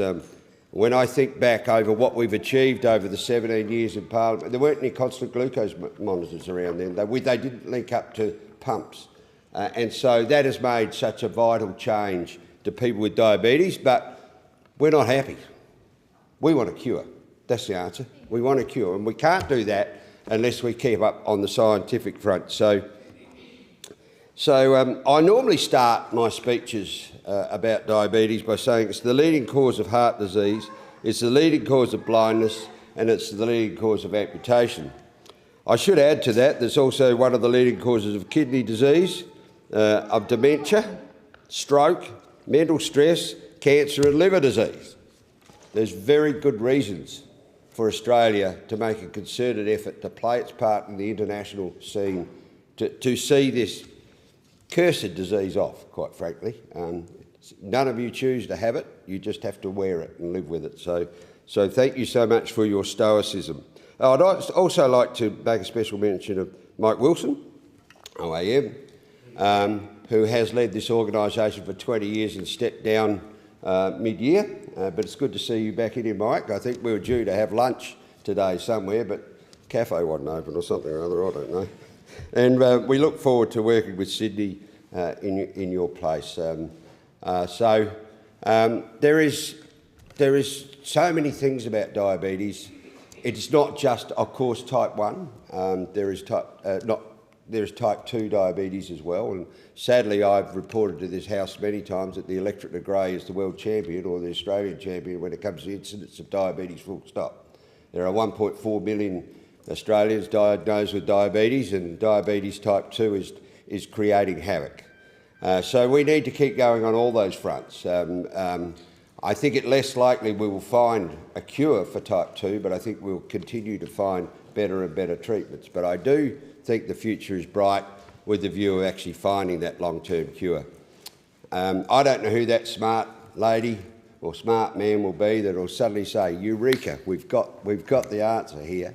Maybe it will be incrementally, but I do know that in this place, in this parliament, that all sides, both sides of Parliament, the crossbenchers, all of us are all united in the cause of trying to support juvenile diabetes research, and I back those claims from the member for Moreton, where we need to see a continuation of that funding. I think you're looking for $30 million at the moment. It was originally came from Greg Hunt. There was an extension last year. We need it locked into the budget ongoing until it's done. Thank you very much. Thank you, Member.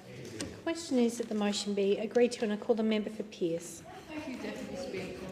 I thank the member for Moreton for this motion and acknowledge the 106 advocates for the Juvenile Diabetes Research Foundation, Australia JDRF, and also acknowledge the advocates in the chamber this afternoon. It is a privilege to recognise this significant occasion as we unite to advocate for a cause that touches the lives of over 130,000 Australians living with type 1 diabetes. This includes my beautiful grandson, who is diagnosed at age 10, and his treatments continue to be monitored and amended with his growth. So this is very close to my heart, and I'm very, very proud to wear the blue JDRF T-shirt. I have joined him on JDRF walks and would like to give a special shout out to the amazing WA team of Dakota Edmiston, Louise and Sabina Murray, Scott and Digby Price, also to hard-working Mel Everly and Sydney Jorvik for their excellent work, and their Kids in the House initiative. Together with their families, these advocates have travelled from around the nation to share their stories to make a compelling case for the Type 1 Diabetes Clinical Research Network. I want to commend each and every one of you for your unwavering dedication and tireless efforts in working with members and senators across Australia. Your advocacy has not gone unnoticed. The research conducted has provided hope, a beacon in what can often feel like a daunting journey. The advancements made through this research are not just numbers or statistics. They represent real lives, real families, and real futures that have been transformed through science and innovation. Thursday, the 14th of November, marked World Diabetes Day, a day when a passionate and articulate community raised awareness about diabetes and stressed its advocacy for research that will lead to better treatments, detection methods, and ultimately a cure. I would also like to acknowledge the valuable work in the House of Representative Standing Committee on Health, Aged Care and Sport under the leadership of the member for McCarthy. This committee has conducted an inquiry into diabetes that has yielded bipartisan recommendations. These recommendations focus on critical areas such as research, early detection and prevention strategies, and expanding access to essential diabetes technologies. The commitment shown by this committee reflects a growing recognition that addressing type 1 diabetes is not just a health issue, it is absolutely imperative for our society. To the advocates who have travelled great distances to be here today, your courage in sharing your personal stories is inspiring. Each narrative adds depth to our understanding and reinforces the importance of collective advocacy efforts. You are not just representatives of your own experience, you embody the hopes and dreams of countless others affected by this condition. We understand that research holds the key to unlocking new possibilities for those living with type 1 diabetes. It is through continued investment in research that we can pave the way for innovative treatments that will enhance the quality of life throughout your life, and your message has been heard loud and clear. Diabetes Australia has expressed strong support for the recent federal budget measures that significantly benefit individuals living with type 1. Key highlights include an investment of $3.7 million to subsidise insulin pumps for financially disadvantaged Australians under the age of 21. This initiative aims to enhance access to vital diabetes management technologies, ensuring that young people can effectively manage their condition without facing financial hardship. Additionally, the budget allocates $6.5 million to support the Type 1 Diabetes Clinical Research Network, facilitating ongoing research projects that are crucial for advancing treatment options and improving health outcomes. The Albanese Labor government budget provisions represent a significant commitment to supporting Australians with type 1 diabetes, addressing both immediate needs and long-term health outcomes through enhanced access to essential medical devices and research funding. In closing, let us remember that our fight is far from over. The path ahead may be challenging, but together, advocates, families and researchers, we can forge a future where diabetes no longer dictates the lives of those affected by it. Thank you once again for being here today. It's so incredibly important. For your advocacy and for your unwavering commitment to making a difference in the lives of those living with type 1 diabetes. Together, we can create a lasting change, and it's so important, it needs to be done. Thank you. The sight of blue T-shirts with JDRF on is absolutely heartwarming, and it's great to see each and every one of you, and thank you so much. I thank the member for Pearce. The question is the motion be agreed to, and I call the member for Lindsay. Thank you, Madam Deputy Speaker. There'll be 106 young people with type 1 diabetes in Parliament tomorrow for JDRF Kids in the House and here today. That's 106 young people and their families with a harrowing story of being everyday kids one day and on board a roller coaster that never ends the next. That is the story of type 1 diabetes, and every family that will be here tomorrow wish that medical research had progressed enough so their child did not end up in hospital on diagnosis and that it could be prevented. On diagnosis, my son Byron was rushed to hospital with blood like syrup, as we were told, and blood sugars above 40. He had been training and studying hard, which made us think it was just fatigue. Hindsight tells us differently. There were so many factors that led us there, and every family has many factors going on in their lives that lead us to their own dramatic story. And there are 1,161 dramatic stories in Lindsay. More than that, we wish for a cure. The great Swans athlete Paddy McCartan said to me right here in Parliament last week that type 1 is the most unknown known disease in the world. So many people still don't know what type 1 is, and many of the young people that are coming into this house have probably met someone who has asked them, "Do you have too much sugar?" Or have they said to them, "You don't look like someone that has diabetes." And they probably also didn't want everyone to know they had type 1 at first because of the stigma. And then somewhere along the way, that feeling of wanting to hide type 1 changed, and they became type 1 advocates. And now they want the whole country to know, and we're listening. And we listened during the House of Representatives Health Committee inquiry into diabetes, Dr. Freelander's here in the chamber, where we made a number of recommendations related to type 1. We recommended that subsidised access to continuous glucose monitors, and we can hear them here today, be further expanded. In the first instance, all access limitations, including age, in relation to patients with type 1 diabetes should be removed. That the government should explore expanding subsidised access to insulin pumps for all Australians with type 1 diabetes. Increase funding for type 1 diabetes research and clinical trials, JDRF. And there be an increase in diabetes educators. There was only one looking after adults in Nepean Hospital when Byron was diagnosed, and we made a recommendation around better mental health support for people with type 1, and we recommended the government undertakes a review of the price and choice of insulin pumps in Australia. I'm so proud that we ensured that type 1 was heavily on the agenda and we made those recommendations. Lindsay's very own JDRF advocate, Emily Klimek, who's here today, was the very first witness who gave evidence at the inquiry. She said, quote, "I am speaking on behalf of 131,000 people with type 1 and also the 8 more that will be diagnosed tomorrow. I think type 1 diabetes is very misunderstood and it absolutely sucks having it."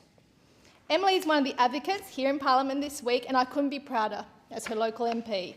It is Emily's advocacy, along with her mum Julie, for choice in pumps that was really important as we went through the diabetes inquiry. Kids with type 1 shouldn't be forced onto only one type of device. Everyone's bodies are different, everyone's needs are different, and choice is paramount for the successful management of type 1 in keeping blood sugars under control. Access to technology, the right technology for the individual, is the difference between a long and healthy life and one that might be filled with complications. It can be the difference between life and death, because as we know with type 1, the high blood sugars can give you long-term complications and the lows can kill you. But this week, we are not going to be down. This week is reminding all the kids in the house that they can do anything. And I'm super proud that my son Byron, who was diagnosed 2 years ago, has represented Australia in judo since, has changed the International Judo Federation rules when the rules said you couldn't wear a device on the mat. So kids all across the world with type 1 can now step onto a judo mat with a CGM or a pump. And tomorrow he'll also be in the House giving presentations to families, reminding the kids that they can do and be anything they want. They can quite literally climb Mount Everest. I wish you all the luck over the next couple of days. Thank you. The question is that the motion be agreed to, and I call a member from Macarthur. Thank you, Deputy Speaker. I'm a cranky old paediatrician, and I've seen many kids with diabetes in my time. But I just want to tell you all, and Byron as well, just how important your advocacy is. I've seen dramatic changes in diabetes management in the half a century I've been working as a doctor and as a paediatrician in particular. I have my very good friend Helen Woodhead, who is a paediatric endocrinologist and a diabetic herself, who has really changed the face of paediatric diabetes in Australia.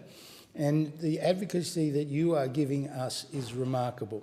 Everyone knows the blue T-shirts, everyone knows the JDRF, and you're changing the narrative. We know from our diabetes inquiry that the best practice these days is a closed-loop artificial pancreas type system, better control, fewer side effects, less complications, and we are aiming to get this for everyone who is eligible. But it takes time, it takes effort, it takes money and takes commitment from government, and our government is committed to this. But we need to make sure that treatment is available not just in the inner cities, but all around Australia, in rural and regional areas, remote areas as well. We need better Indigenous trained health workers who can manage type 1 diabetes in their communities. What you are doing is spreading your message all around the country, and it is just so important. We've seen how important not just education but resources is. We need diabetes educators in all areas, not just in the major teaching hospitals. We need people to be able to access diabetes educators and podiatrists and ophthalmologists and a whole range of people that can help manage their diabetes. There are some really exciting things happening in type 1 diabetes, prevention and treatment before diagnosis. We know that diagnosis sometimes can be difficult. Some people struggle to get diagnosis. Our GPs, our health professionals need to be better trained in diabetes, and our government is committed to this, to making sure that people can get early diagnosis, in fact diagnosis or potential diagnosis before presentation with symptoms. This is very important. We know with the genetics of diabetes there's some really exciting things happening, and we hope one day there will be a world where people with diabetes will not have to inject themselves, where they will have lives without the need for devices, etc. And I think that will come. I've seen such dramatic changes in my time as a paediatrician, from the use of multiple injections a day of beef and pork insulin, now to human insulins, to the closed-loop system. It is making a dramatic difference. We now know that people can do the things that everyone else does with diabetes. We've seen first-grade footballers, we've seen cricketers, we've seen people like Byron competing at the highest level with type 1 diabetes, and the use of the closed-loop system has been dramatic. There are other rapid advances happening in the immunology and genetics, as I've said, of diabetes, and our government is committed to making sure that these advances are available to all Australians. I have a particular interest also in those in countries around us, our near neighbours in the South Pacific. We need to make sure they have the resources to manage diabetes as well. And last year, in our trip to New Guinea, we saw there were difficulties in getting access to treatment for type 1 diabetes in the highlands of New Guinea in particular, and we must make sure that our Pacific neighbours have the potential to treat type 1 diabetes like we've been doing. The Australian government is also looking at how we can deliver long-term management people in rural areas, so they don't have to travel to different level 3 centres for management of the diabetes. We're looking at improved research into diabetes and longer research programs lasting years rather than 1 or 2 years. This is very important if we are going to look to the future with forward-facing management for type 1 diabetes. JDRF has been very important in getting that message around the Parliament and to people who can influence government policy. I'm very proud of our diabetes report that we completed last year with the help of the member for Lindsay, the member for Kooyong, many other of our parliamentarians. And we hope that this will help provide solutions for the future. Thank you for everything that you do. You are making a huge difference in our Parliament for people with type 1 diabetes and those in the future. And I thank you so much for your efforts. And I'm really looking forward to hearing your stories tomorrow about type 1 diabetes and your progress. So thank you. The question is that the motion be agreed to, and I call a member for Mayo. Thank you, Deputy Speaker. Well, first of all, welcome everybody who's here from JDRF. Many of your faces look very familiar to me, and thank you for being so attentive during the speeches. That's been a hard slog, and you'll be thankful to know that I'm the last speaker on the JDRF motion, and then you can relax and then you can do other things. But it's a delight to have you here, it really is. And I would echo many of the other members' words, the advocacy that the JDRF network does. It's very powerful when you come and spend time with members of Parliament and share your stories. Stories are very powerful. So I thank the member for Moreton who put forward this motion because it is so incredibly important, and I know that kids in the House, I think over the years I've seen many white trench coats. Do you have the white trench coats here? Excellent, very good. Look, it's spectacular to see. And over the years, in my electorate, I've met with many young people, many children and young people who are living with type 1 diabetes, and I've heard their stories. And that's been a real, I guess, a real driver for me as the federal member to then, over the years, go and advocate to various health ministers about the needs of people who are living with type 1 diabetes and what we can do to make life better. And as the member for Grey said, and not give up until we find a cure. I'd like to mention a family from my electorate of Mayo, so Dwayne, his wife Belinda, and their gorgeous daughter Emily. Now, I met Emily, who's living with type 1 diabetes, I think it was around her 2nd birthday, and she was about 2.5, and that was in July 2021. And I recently met with Emily again, and now she's 6 years of age, and she is just doing so fabulously well. She's loving school, loving life.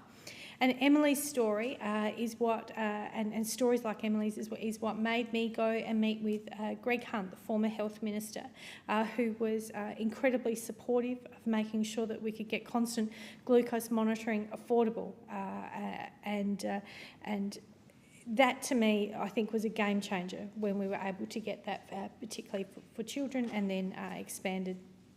At that time, the NDSS subsidy for constant glucose monitoring was only available to young children, and there was a real concern when people aged out about what that affordability was going to look like. And I'm pleased to see that then the Minister and the then government said that they would be looking to make that accessible for everyone, and then when Labor is in opposition, they agreed to that, and now we have that as policy. And that's powerful. Your work did that, not us in this place. It's your work and your advocacy that made that happen. As Emily's father said to me, affordable access to diabetes technology will truly change lives. Type 1 diabetes is a challenging and relentless lifelong disease that requires constant management. Committing funds to CGMs and technologies will positively impact thousands of Australians, both in the short term and the long term. And as the member for Macarthur mentioned, I too also look forward to what the government's response is to the report of the Standing Committee on Health, Aged Care and Sport, ably chaired by the member, and I note the member for Lindsay's great work in this space too, because we need to make sure that we're constantly looking forward and making sure that we have new projects working with you to make sure that we don't ever give up, that we make sure that there's research there, that there's funding there, because that's how we're going to see change. We can't just assume it's not going to happen, and we can't, as a nation, just expect the rest of the world to do this lifting. In particular, I lend my support to recommendation 21, and that is that the Australian Government takes steps to manage diabetes research efforts through the Australian Centre for Disease Control by coordinating with the peak bodies such as JDRF and Diabetes Australia, research priorities with an emphasis on equitable access and prevention, and considers increasing funding for type 1 diabetes research and clinical trials. So I thank all of the people who are here today in the chamber for coming to Parliament, particularly at this busy time as we're coming up to Christmas and this crazy week that we have, which is the last week of the Parliament. You're always so very, very welcome here, and I look forward to joining you tomorrow. Thank you. The time allotted for this debate has expired. The debate is adjourned, and the resumption of the debate will be made in order of the day for the next sitting, and I call the clerk. Private members' business, notice number 7 relating to cultural heritage, standing in the name of Dr Webster. Call a member for Mallee. I move the motion relating to cultural heritage in the terms in which it appears on the notice paper. Call a member. Deputy Speaker, earlier today in my constituency statement, I shared excerpts of the views of Nadamak locals on the Victorian Government's proposal to ban rock climbing on a large proportion of Mount Arapiles near Nadamak in my electorate of Mallee. Locals fear the bans spell the death of Nadamak, and tragically, many that live there will now leave the area if the bans stand. Mount Arapiles is considered an international mecca for rock climbers. Some even profess a spiritual bond with the mountain.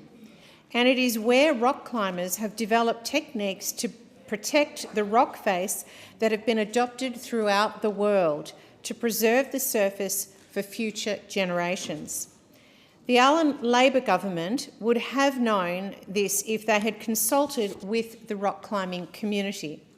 This is where the federal minister would do well to establish protocols on cultural heritage, so we don't see more public land in Australia locked up for the enjoyment or even profit of a select few. As Shadow Minister for Regional Health, I want to speak to paragraph 1D of this motion on the health impacts.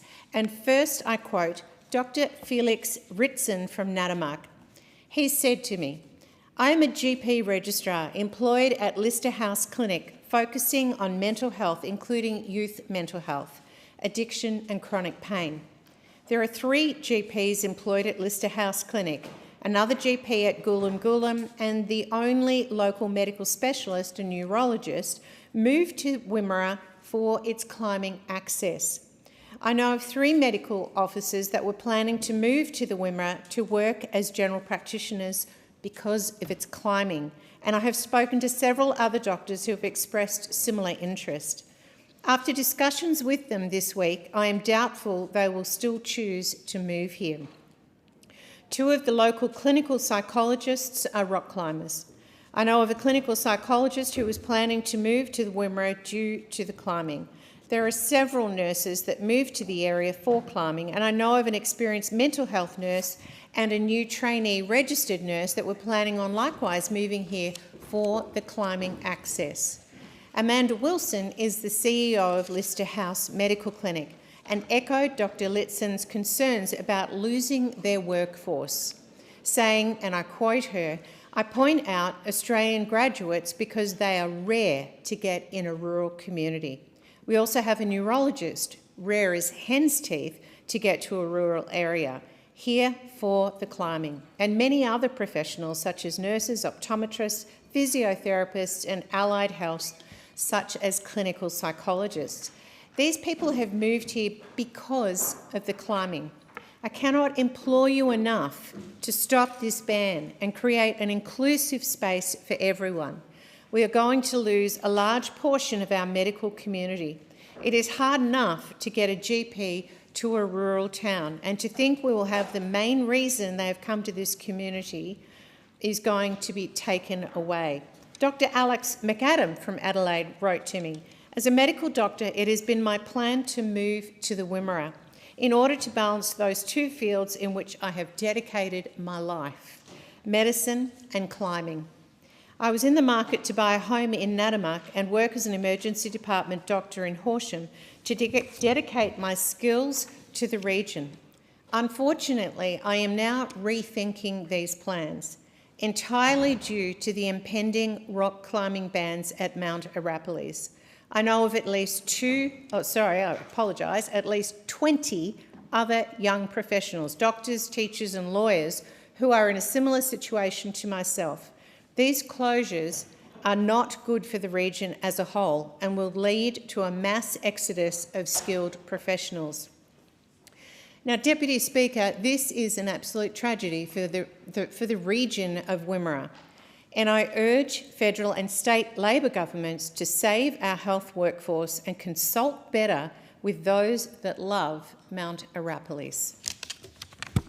Is there a seconder for the motion? Member for Gippsland. Second the motion, reserve my right to speak.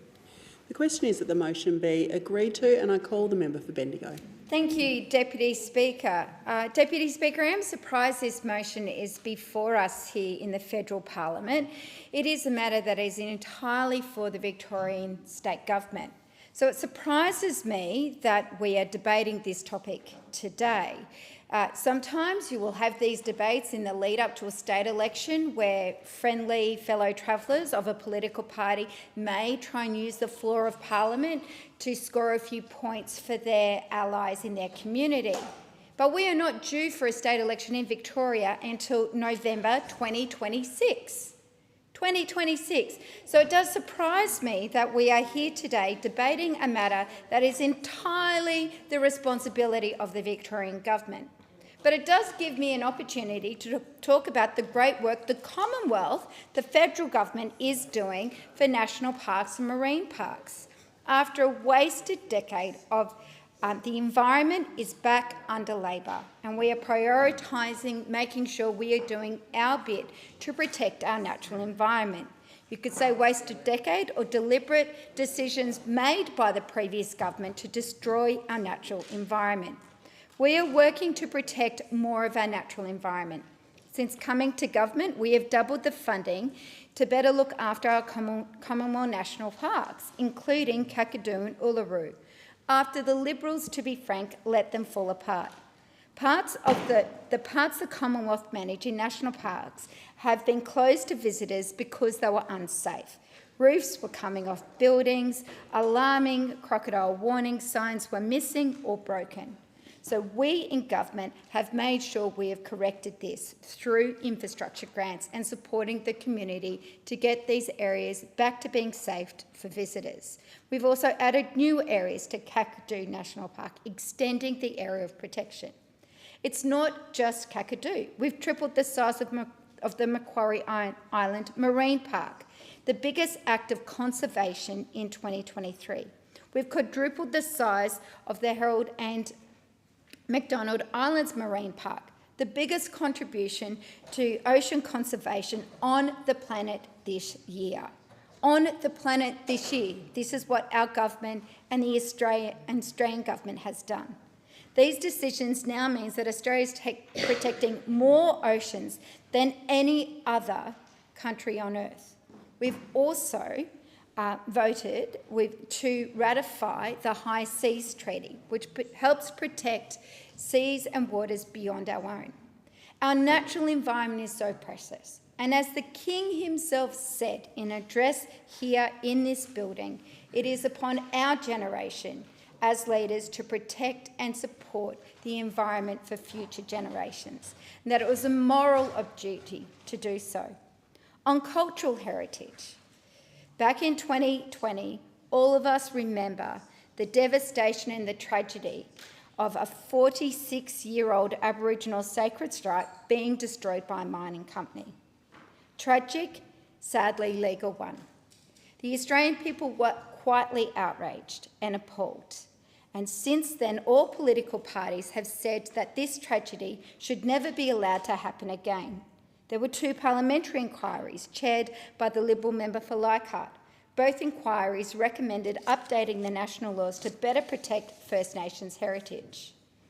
Work on updating the national laws was started by the previous Liberal government and has been continued by this government. We're consulting carefully on updating cultural heritage laws. As usual, the draft laws will be released for public comment. There will be the standard parliamentary inquiries, and everyone will be given the opportunity to have their say. This is about updating our existing national laws to make sure that a tragedy like what we saw in 2020 doesn't happen again. Our goal is to have laws that better protect First Nations heritage whilst giving businesses and farmers and others more certainty. And we believe we can do both by working together. Deputy Speaker, a final comment I wish to make is to encourage members of the Coalition, particularly Victorian members of the Coalition, that this is the federal parliament and we should really do our best to stay in our lane. The times that we have to stand on our feet to debate matters that this parliament can address are limited. So let's focus on federal laws, federal changes, and ways in which we can better support our environment at a federal level. The question is that the motion be agreed to, and I call the member for Gippsland. Well, thank you, Deputy Speaker. And every day in this place it becomes clearer and clearer that regional Australians are simply worse off under this spineless Labor government. And I've noted before the remarkable similarities between the new modern Labor Party and jellyfish. It's quite extraordinary. It's a scientific fact. Jellyfish have no brains, no backbone, no heart and no stomach. And when it comes to standing up to extremism in the Greens, standing up for working families, standing up for blue-collar workers and farmers, I've never seen a more gutless government. Old Labor members would not even recognise this blubbering mess of a political party that has completely lost its spine when it comes to regional Australians. Now, Deputy Speaker, I'm afraid that the Labor Party, the new modern Labor Party, foolishly believes that you can placate the extremists and the activists, but I need to let them know and warn them they will never be satisfied. They're always going to come back for more. They have no concept of practical environmental management, and zealotry and extremism have become their modus operandi at the expense of regional jobs and our way of life and our culture. Yes, Deputy Speaker, European Australians, non-Indigenous Australians have culture as well, and that should be respected and recognised when we make laws in this place or in other places around the country. And what we're seeing now, Deputy Speaker, is the modern Labor Party selling out blue-collar workers for green preferences right across the nation. If you're a farmer or a miner, or if you like camping, fishing, hunting, collecting firewood, occasionally betting on a horse race, or generally enjoy a free life in the outdoors, the Labor Greens simply don't like you. Between them, they have combined to ban rock climbing at Mount Arapiles, ban live sheep exports, ban hardwood timber industry in Victoria, ban irrigated agriculture in many areas, ban firewood collection, ban new gas connections, ban grazing in the high country, ban commercial fishing, and they also want to ban duck shooting and horse racing. Labor keeps wanting to create more national parks across our country, both at land and at sea, banning more activities in rural and regional Australia, when they don't even look after the national parks they've got today.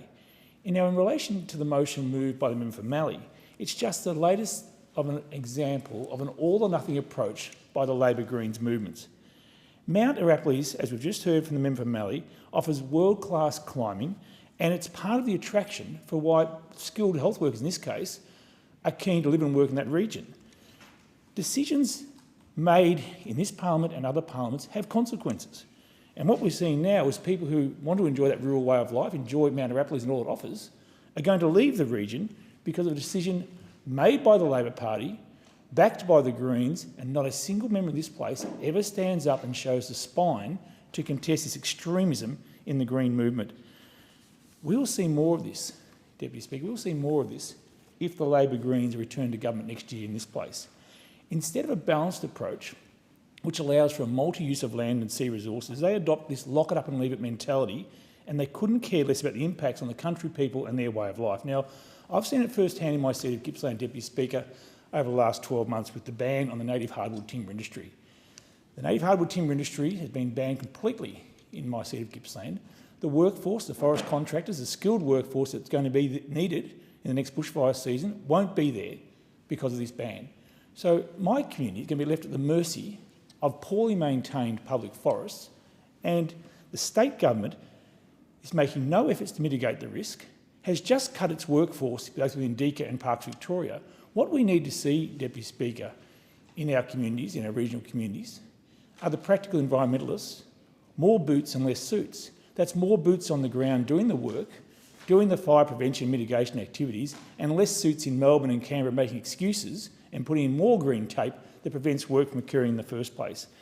So, Deputy Speaker, if we're going to have any bans in this place, perhaps we should ban the Labor Greens from banning anything else in regional Australia without at first consulting with the communities going to be adversely affected socially, economically, environmentally and culturally. Deputy Speaker, I know you come from a regional community and I think you probably understand this as much as I do. Regional workers are tired of being told what jobs they can have and what they're not allowed to do on their weekends by these city-based Labor Green politicians who have no interest in actually ever living in our communities in the first place. Deputy Speaker, regional Australians will be better off when we get rid of this spineless government and actually stand up to the extremists in the Greens. The question is that the motion be agreed to, and I call the member for Wannon. Thanks, Deputy Speaker, and it gives me great pleasure to follow the member for Gippsland and before him the member for Mallee, because this is an extraordinary decision that the Labor government in Victoria has made. And you would think that a state government that is broke and is about to go into official receivership, I think, would be doing everything it can when it had an asset to actually ensure that you got the balance right with the decisions that you made. If there was a need to protect something for cultural heritage, you'd think you'd be able to do it in balance with a unique rock climbing part of the globe where people come from overseas in their hundreds to rock climb. Yet the wherewithal of the Allan Labor government meant that they did nothing of the sort. What they did was just say, no, without any consultation, we are going to close this unique area of rock climbing. Now, Deputy Speaker, I love the Grampians, and one of the fantastic things I've been able to contribute to the Grampians is being able to provide $10 million for the Grampians Peak Trail, which was a wonderful trail. And I love the fact that people can go and explore the Grampians, but also do so in a very respectful way, knowing and understanding the cultural heritage of the place. But what has occurred with Mount Arapiles is nothing short of a disgrace. And the Allen Labor government needs to have a good, hard look at itself, because simply shutting something down without consultation, and especially without consultation of the rock climbing industry, is a disaster. Now, you've got to remember the rock climbing industry, these are not people who seek in any way not to understand the environment in which they are climbing on, to not understand the cultural heritage of the place, to not want to work with the local Indigenous groups to make sure that you get the balance right, which would enable those unique cultural heritage places to be respected, but to also to enable rock climbing on what is one of the great rock climbing peaks in the world. And people have built businesses around it. People have built businesses around it. People have come to live in that area so that they can climb Mount Arapiles. Yet what did the Allen Labor government do? Without consultation, just shut it down. And the thing that was the most damning, which showed you what an appalling decision it was the minister, the Environment Minister, Steve Demopoulos, went up to the area and did a radio interview on ABC. And he was asked about the decision to close Mount Arapiles. And he'd done so little research on what had occurred, he couldn't even pronounce Mount Arapiles. Now, if you're going to do something which impacts like that, at least have the decency to go up there, talk to the community, understand its importance, and make sure that you know inside out what is taking place, instead of just going up there and basically treating the local community with complete and utter disrespect. And the worst thing about this is it sends a signal to the rest of the state, Victoria, as to what could be next when it comes from this Victorian Labor state government. Because at the moment, they're going through treaty negotiations, and once again, we are getting no transparency about what is occurring there.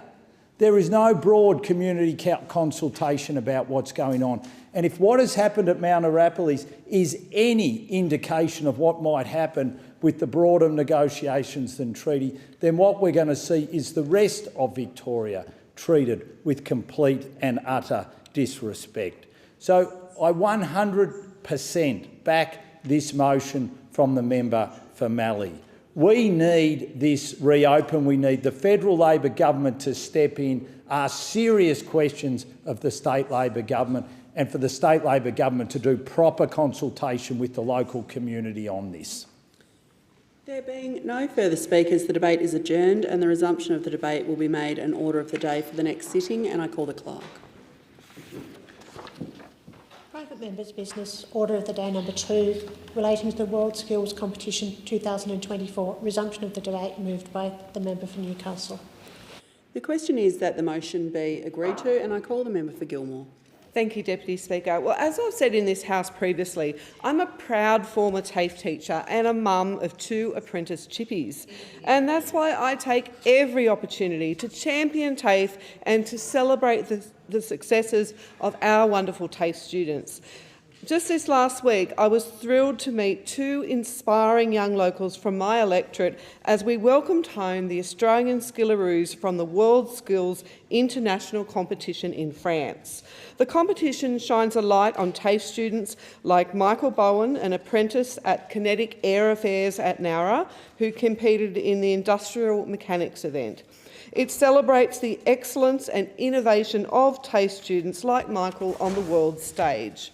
I was also thrilled to meet former gold medal winning skillaroo Jyoti Collins, who works at Georgie's Fine Jewellery at Bateman's Bay and was chosen as the competition's Jewellery Expert of the Year. How good is that?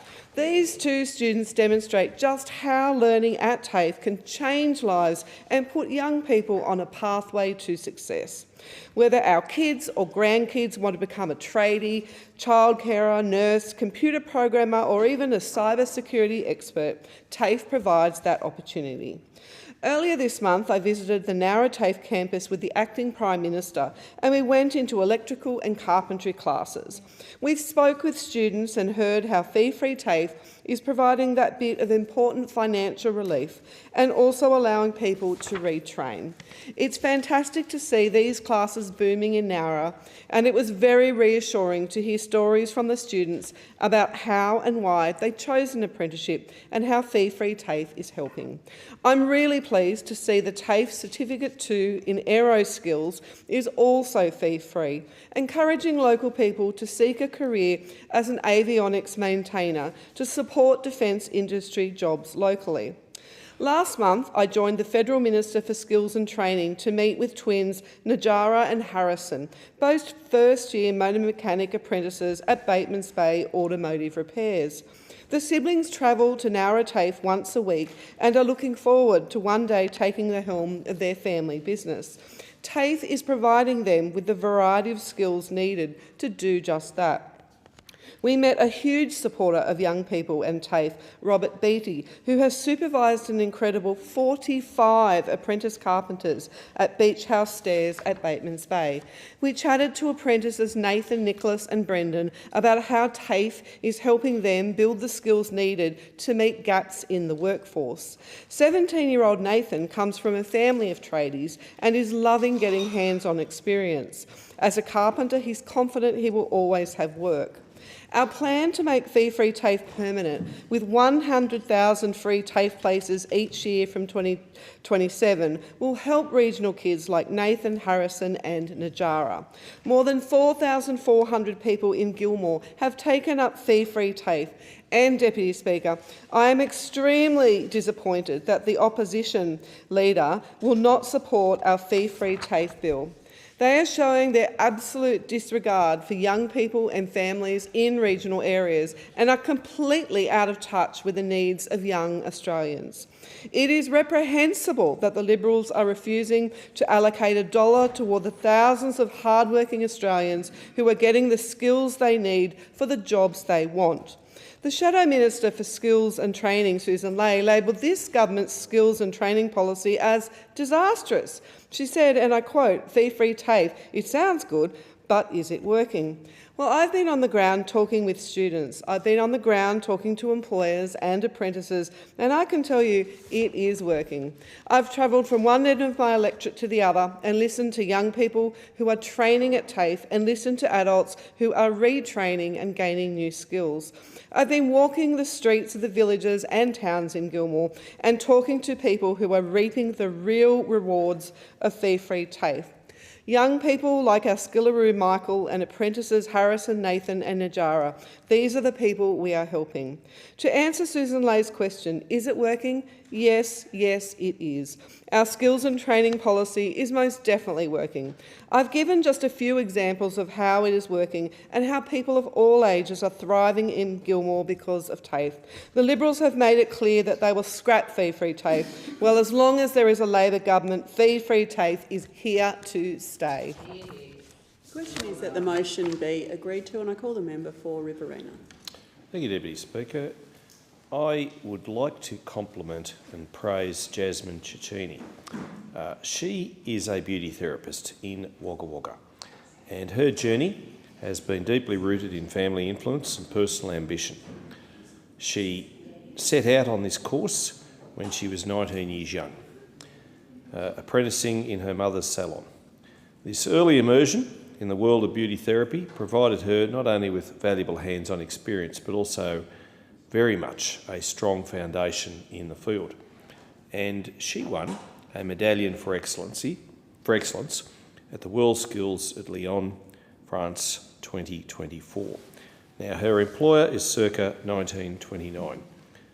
located in Fitzmaurice Street in the heart of Wagga Wagga.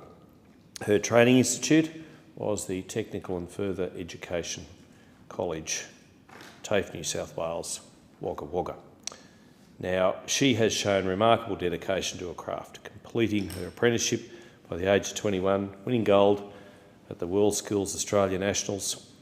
And whilst she's been very busy working, training, what she does is make certain that she's got good work-life balance. She said, and it's a great quote, "Watching my mum work as hard as she did as a single mum instilled in me a good work ethic and has had a profound impact on how I approach my career and personal development." And she's got very much ambitious goals. She wants to open her own business.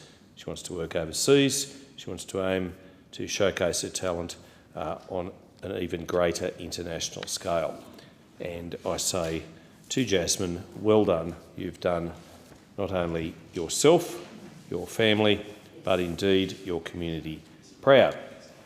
And the member for Newcastle brings this WorldSkills Competition 2024 motion to the House, and I commend her for that. I also note her dedication to TAFE.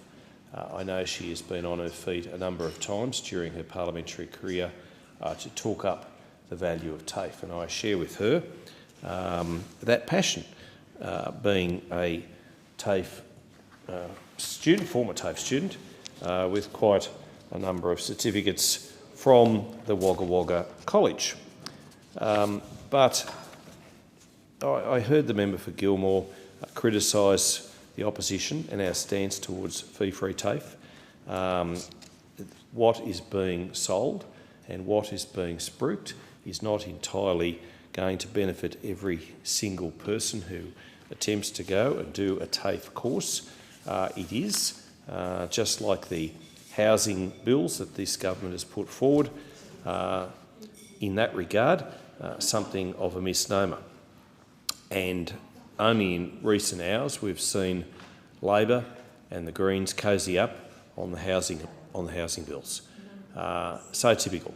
Feign indignation, pretend as though this was some terrible thing that the Greens weren't partnering, and then all of a sudden, lo and behold, in the death throes of the parliamentary year, when the government's doing so badly, the Greens political party have come to the party and agreed with Labor on the government's housing reforms, and like as if they were never going to. I mean, let's face it. And they'll both swap preferences, as they always do, the next election. And this little lovers' tiff has just been that, just feigned indignation, mock outrage, as though it was never going to happen. And we all know that it was. We all know that it certainly was. And this at a time when, according to corporate watchdog ASIC, there were 2,832 construction industry insolvency appointments for the 2024 financial year until June 16, an increase of 28% on the 2,213 insolvencies over the previous financial year. The construction industry is doing it tough. We hear Labor talk a big game about building 1.2 million homes. That's not going to happen. Not in a month of Sundays. It's just not going to happen. They talk about it. They're not going to produce it. They talk about fee-free TAFE. It's not free. This is just so typical of this government, which has a lot to answer for. The question is that the motion be agreed to, and I call the member for Solomon. Thanks, Deputy Speaker. Member for Riverina is a good fella, but if it doesn't pass, if this housing and fee-free TAFE legislation doesn't pass, is because those opposite don't want to see it pass for obvious reasons.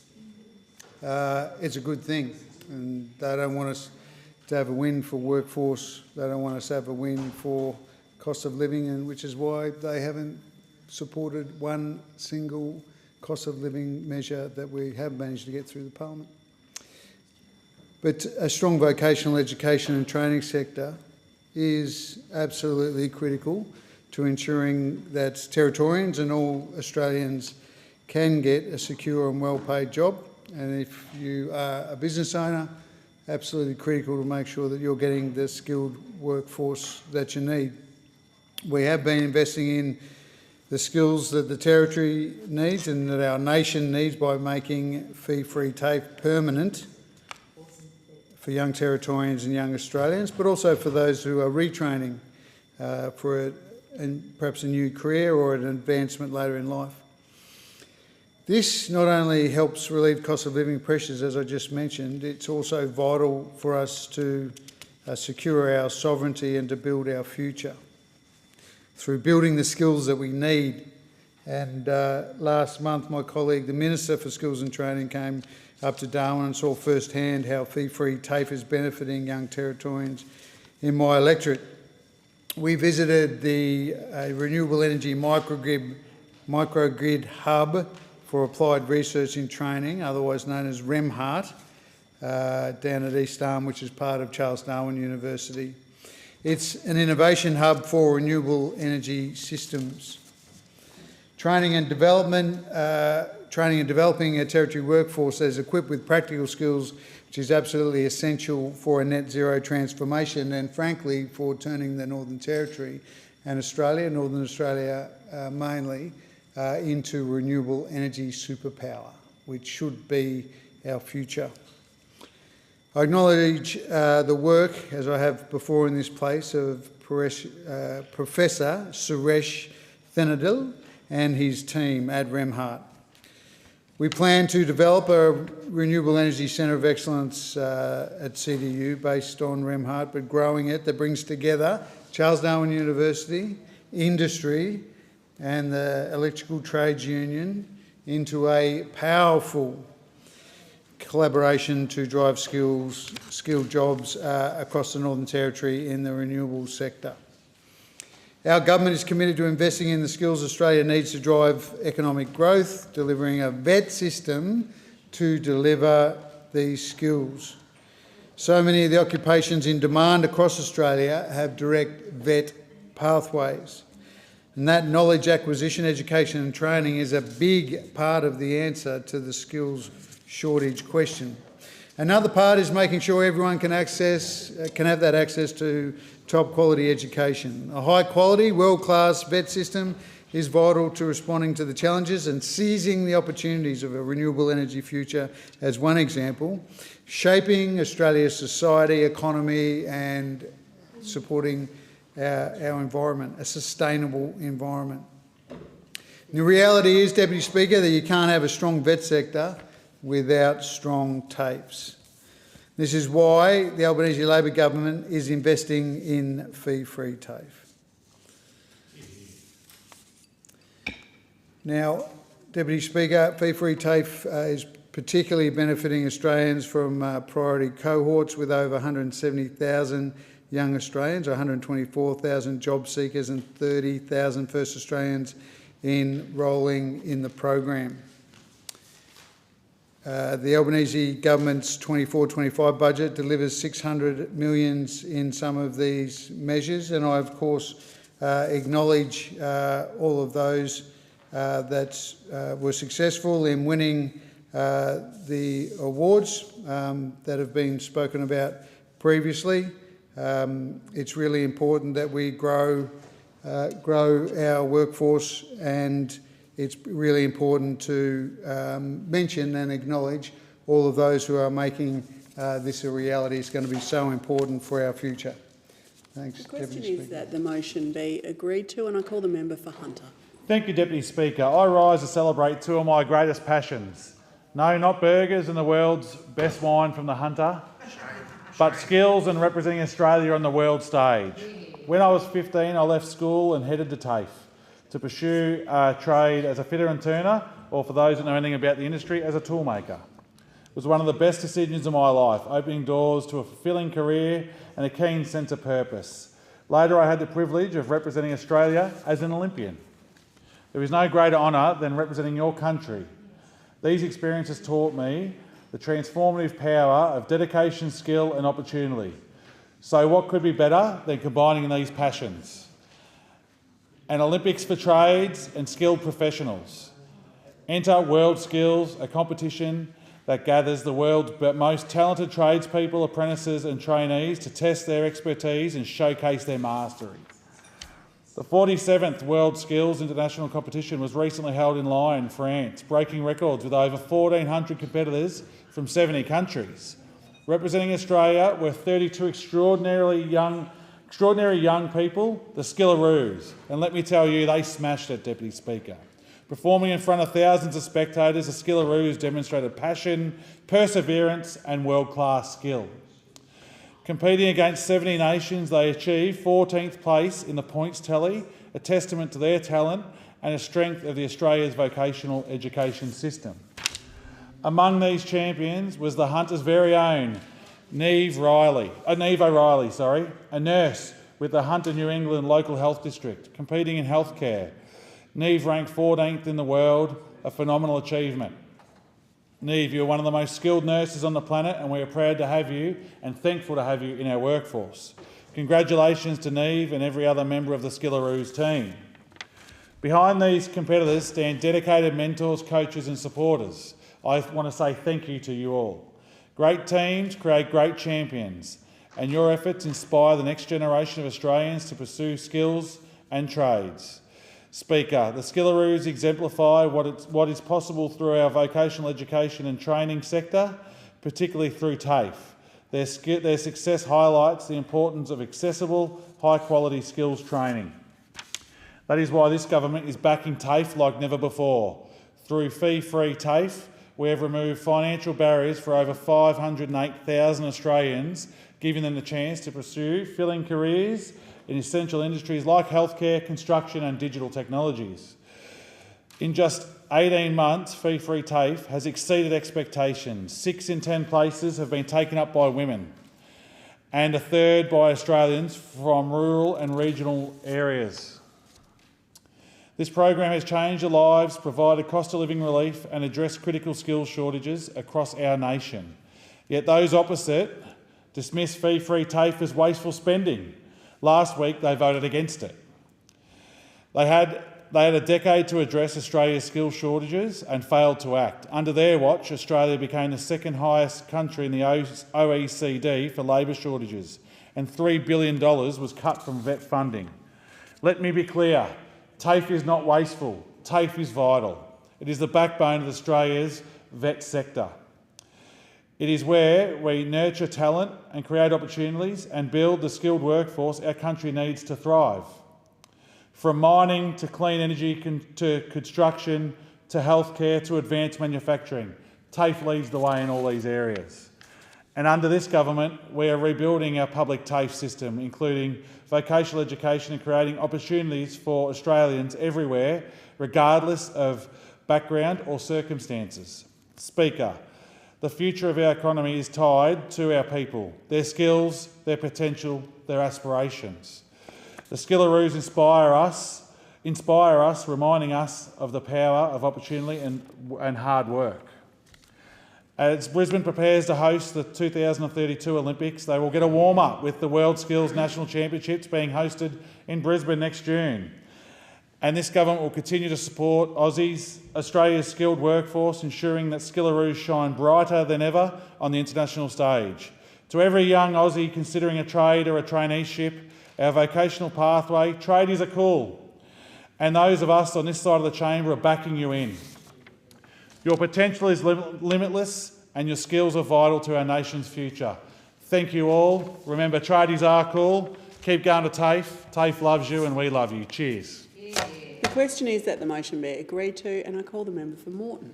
Thank you, Deputy Speaker. Happy to follow the member for Hunter with no member of the opposition speaking in between. They've down tools when it comes to skills and TAFE, sadly. Thank you. Deputy Speaker, one of my favourite Moreton places to visit is the flagship Taste Centre in Bradman Road, Acacia Ridge. It's got new state-of-the-art facilities, provides training across a wide range of trades, including automotive, manufacturing and design, resources and mining, electrotechnology and engineering, to name a few. There are similarly excellent centres all around the country, and not just in the cities. There are TAFEs in regional, rural and remote areas.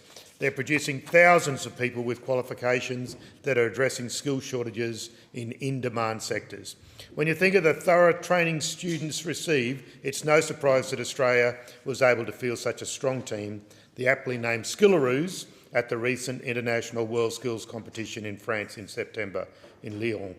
Luckily, I met some of them up here in the Mural Hall before they headed off to Lyon in France.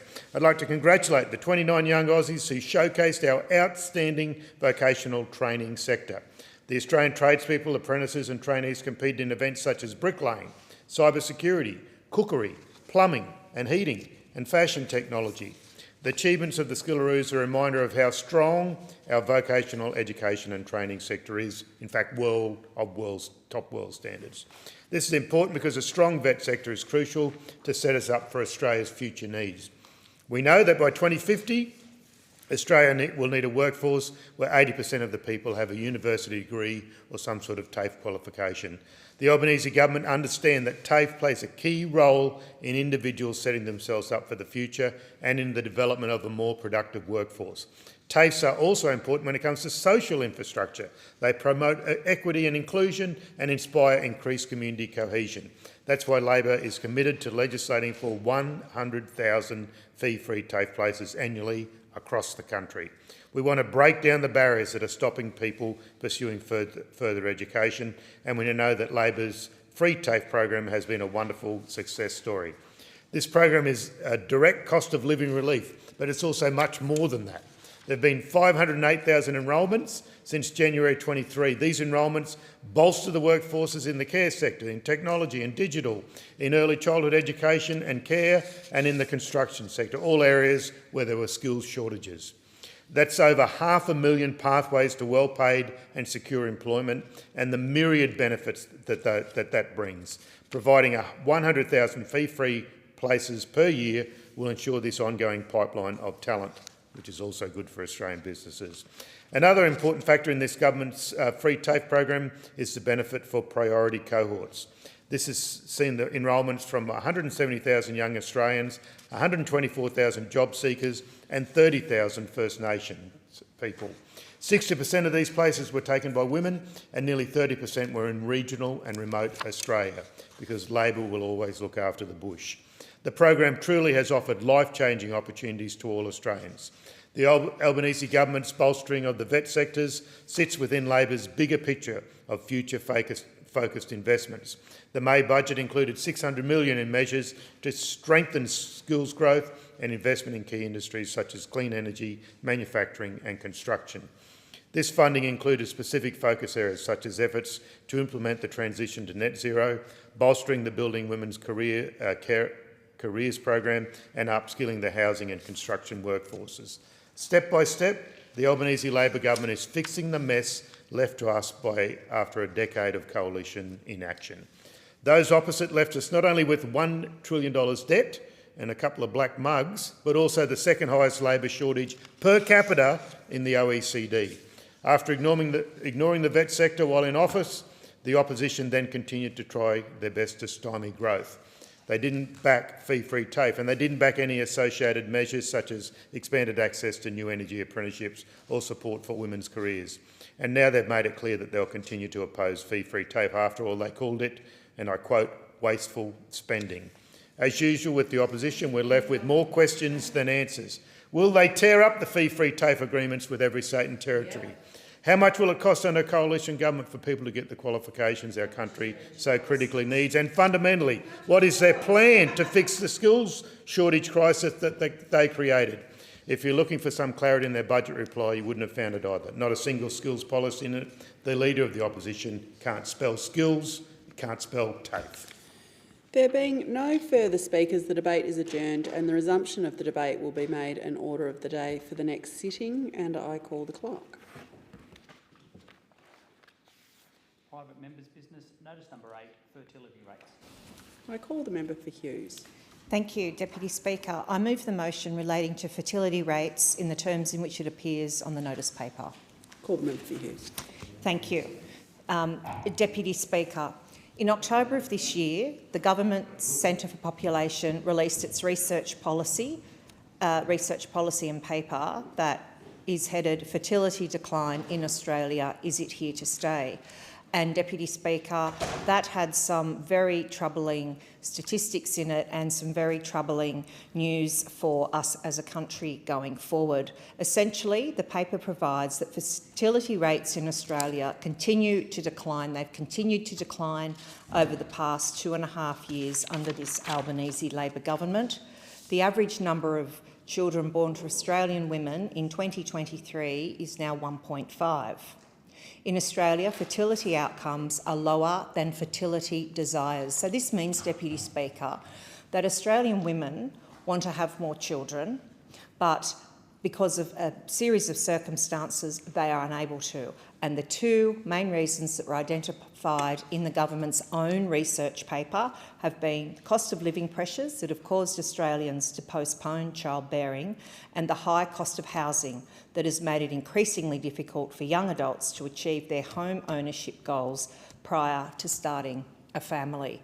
And, Deputy Speaker, the impacts of longer-term low fertility on a country such as Australia are very significant, bearing in mind that we currently, despite our very large landmass, only have a population of around 25 million. Over the past 30 years, the total fertility rates in Australia have continued to decline overall. There have been times when there were peaks under the Howard Costello government, for example, when the baby bonus was brought in. And, Deputy Speaker, I'm very proud to say that I was one of the beneficiaries of those of that back in 2006 when I had my children, James and Nicholas. But overall, fertility rates have declined, but they've taken a very sharp decline under this government.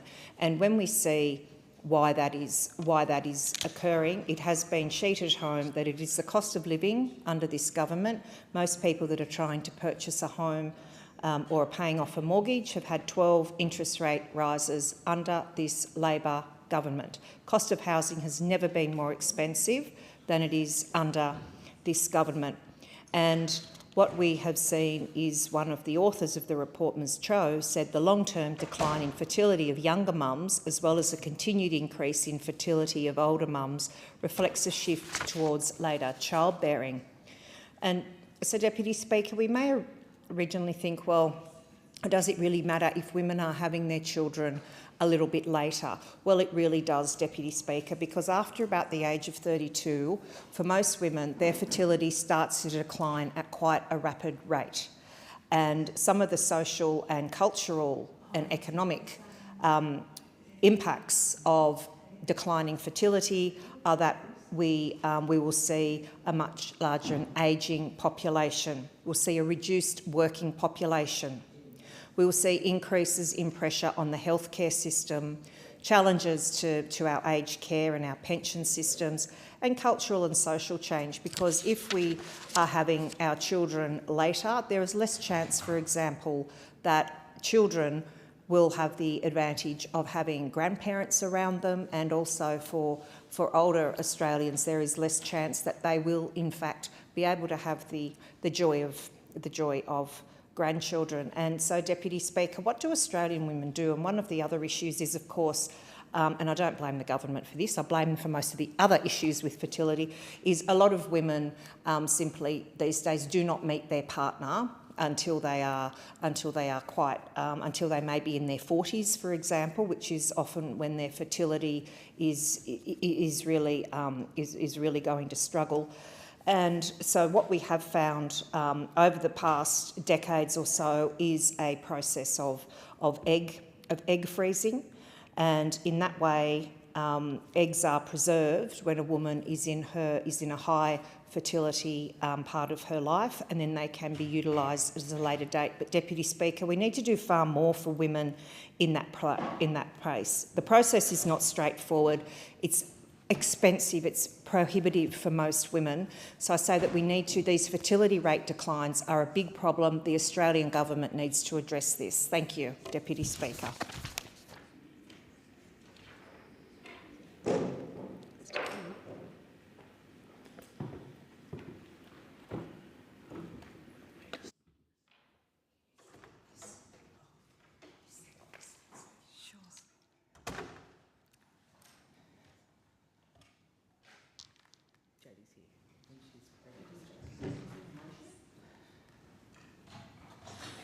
Is there a seconder for the motion? Yes, Deputy Speaker, I second it and I reserve my right to speak. Thank you, Member for Fowler. The question is that the motion be agreed to, and I call the member for Dunkley. Thank you, Acting Speaker. I'm pleased to be speaking on this motion by the member for Hughes. Fertility decline in Australia is not a unique issue to Australia. It reflects a global issue seen in most developed countries across the world. The total fertility rate over the past 30 years has slowly dropped from 1.86 in 1993 to 1.63 births per woman this year, 2024. This, of course, represents many complex challenges in a society like Australia, and there is no easy fix. Part of the reason for the decline in fertility is more women are working than ever before, a trend that continues to increase. Women's participation in paid work has increased considerably over the last 50 years. Women made up almost half the paid workforce in Australia in 2020, compared to around 30% in 1966. And here in Australia, the gender pay gap continues to narrow, with the pay gap now at 21.1%, down from 21.7% last year. This is a good thing. So why do we have the issue of a decline in fertility rates? Financial pressures on families, the cost of living and housing, affordability are massive, which means more women need to work. While other social issues, such as the impact of climate change and the increasing threat of global conflict, are things that Generation Z and millennials deeply care about when they are considering whether to have a family or not. I've spent time talking to Gen Zs and millennials about whether they wish to have children or not. Many of them are concerned about the society they would be bringing their children into. This is something I'm deeply concerned about as I ponder what my 18-year-old son is going to inherit and have to deal with in terms of climate change and global conflict. This world is a complex and increasingly worrying place to live in, and our children know that. They know that because of the widespread dissemination of information through social media. Last night, I watched a program on the ABC, and it also talked about the impact of lifestyle on fertility rates for both women and men. According to the research, about 30% of women and men have issues with infertility. Infertility is increasing as a result of lifestyle, stress and diet, with research also indicating that the use of plastics and the leaching of chemicals into our foods is impacting fertility rates. But of course, it must be acknowledged that a large reason why more women are working is due to economic pressures on households and individuals. The cost of raising children in Australia has risen dramatically. So what are we doing about it? The government knows that people are doing it tough right now. Our economic plan is all about helping people with their cost of living while fighting inflation. And bringing down inflation means we can bring down costs for households. The government's delivery on cost of living measures includes a tax cut for every taxpayer and energy bill relief, cheaper medicines and more bulk billed GP visits, cheaper childcare and early childhood educator pay rises. All of this is helping Australians earn more and keep more of what they earn. We've also made really good progress in the fight against inflation. It has more than halved since we came into power. Inflation had a 6 in front of it when we came into office, and now it has a 2. As home ownership rates have declined and rents have soared, younger generations face the dilemma of choosing between financial security and starting a family. This is particularly tough in municipalities like Dunkley. That's why the government is investing $32 billion into building more homes for Australians. In contrast, Peter Dutton and the Greens are blocking housing investment. In the middle of a housing crisis, Peter Dutton has committed to cutting $19 billion from housing. There are many other measures that we are taking place to address the fertility issue and support more people to have families. There is so much more we need to do, and we will do it. Just a reminder to members to please refer to other members by their correct titles. The question is that the motion be agreed to, and I call the member for Swan. Thank you, Deputy Speaker, and I'd also like to thank the member for Dunkley for going first. I really appreciate that. And thank you, Deputy Speaker, for giving me the opportunity to talk about this important topic. And I think that the member for Darlinghurst's motion is certainly interesting. But I do want to say one thing, and which is that having children is a deeply personal choice, and they're made by individuals, and it is their choice. And in my experience, decisions aren't simple, and people weigh many multiple factors: timing, finances, health, personal goals, career. And for some, the choice might not to be have children at all, and I want to say that it's their right. And it's not our place to judge or question anyone's plan for parenthood or not. But it is our job as the government to make sure that it is easier for those who want to start or grow a family. And when Labor came into government, this country was in a mess. Let's not sugarcoat it. Wages were stuck, living standards were sliding. The Coalition also had a women problem. Not enough women in the caucus, not recognising that women choose to work, and often a lot of the work that they're in is the care industries, which has historically been undervalued. But Labor has a plan, and we've been promising to change that. And we have been. Wages are moving. The minimum wage is up 18%, and award wages are up 14%. We have seen increases to wages in the care sector, the aged care sector, which is really important, and we hope to see increases to the early childhood education sector as well. Also now, inflation has a 2 in front of it, and these are not made-up facts. These are not made up, they are facts. And the gender pay gap, it's the smallest it's ever been. This is real, tangible progress, but you wouldn't believe it if you listened to the opposition and paid attention to this motion. The opposition is teaming up with the party of protest, the Greens, who have fought us at every step of the way, voted against wage increases time and time again, stuck in the past. Labor wants to move people forward. They want to make sure that you're not stuck.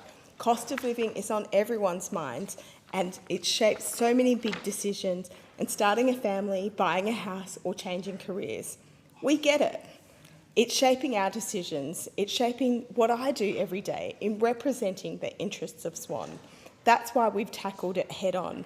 Under Labor's inflation has halved since we took office, and we've delivered relief where it counts. Bigger and better tax cuts for every taxpayer. Energy bill relief for every household.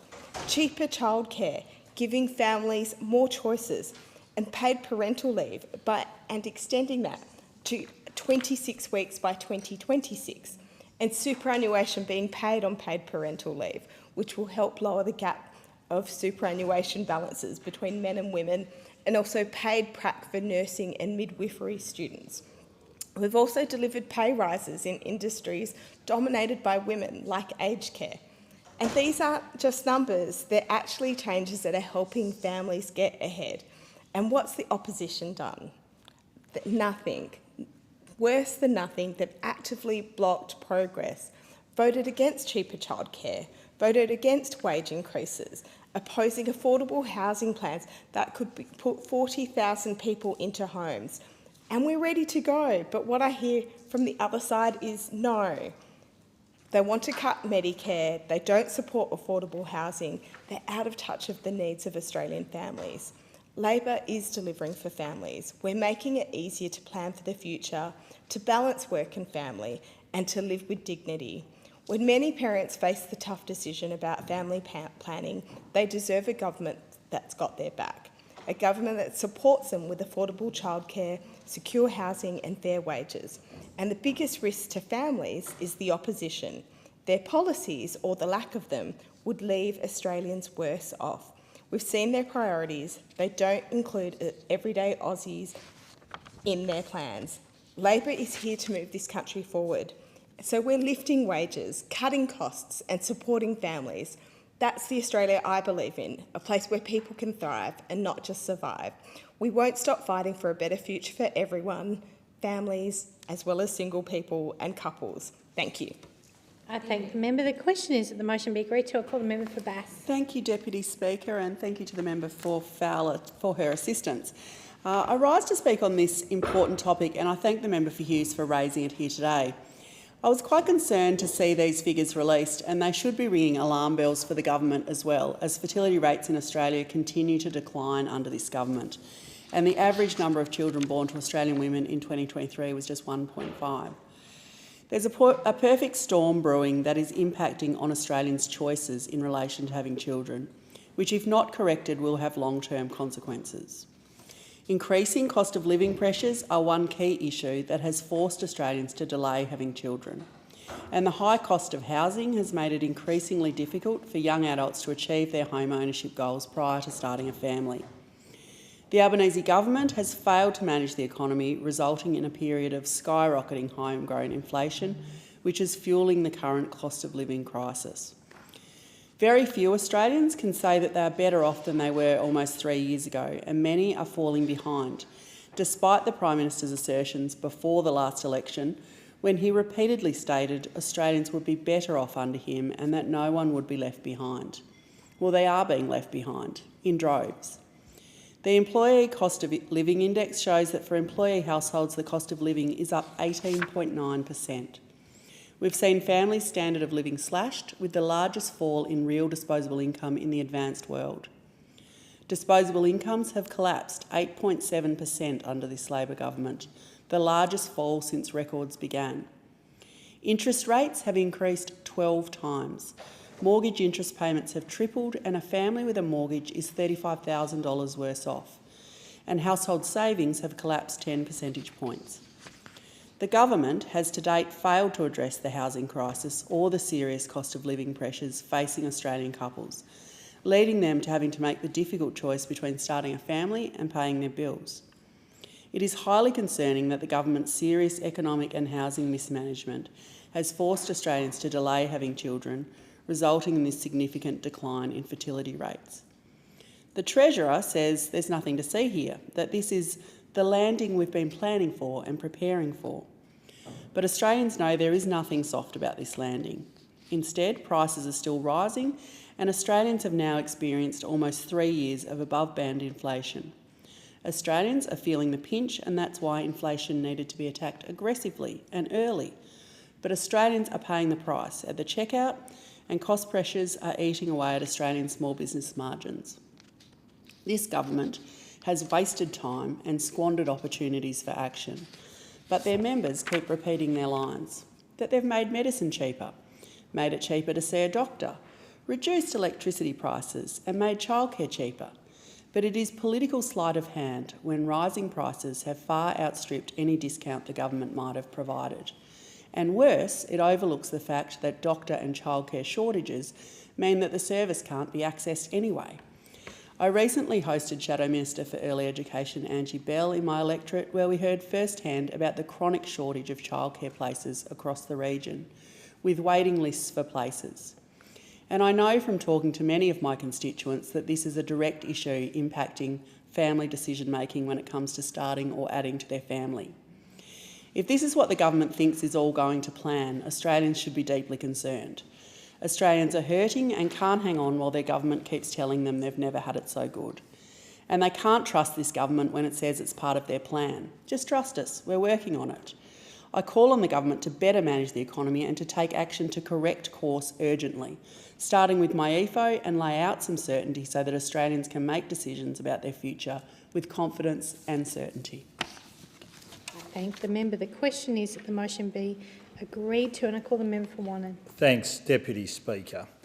And a cost of living crisis has real implications right across the board. It has real implications for the household budgets that people are facing at the moment. And when you look at the facts, they are absolutely, absolutely damning as to what this government, the Albanese Labor government, has delivered for the Australian people. The largest fall in real disposable income in the advanced world. The largest fall in real disposable income in the advanced world.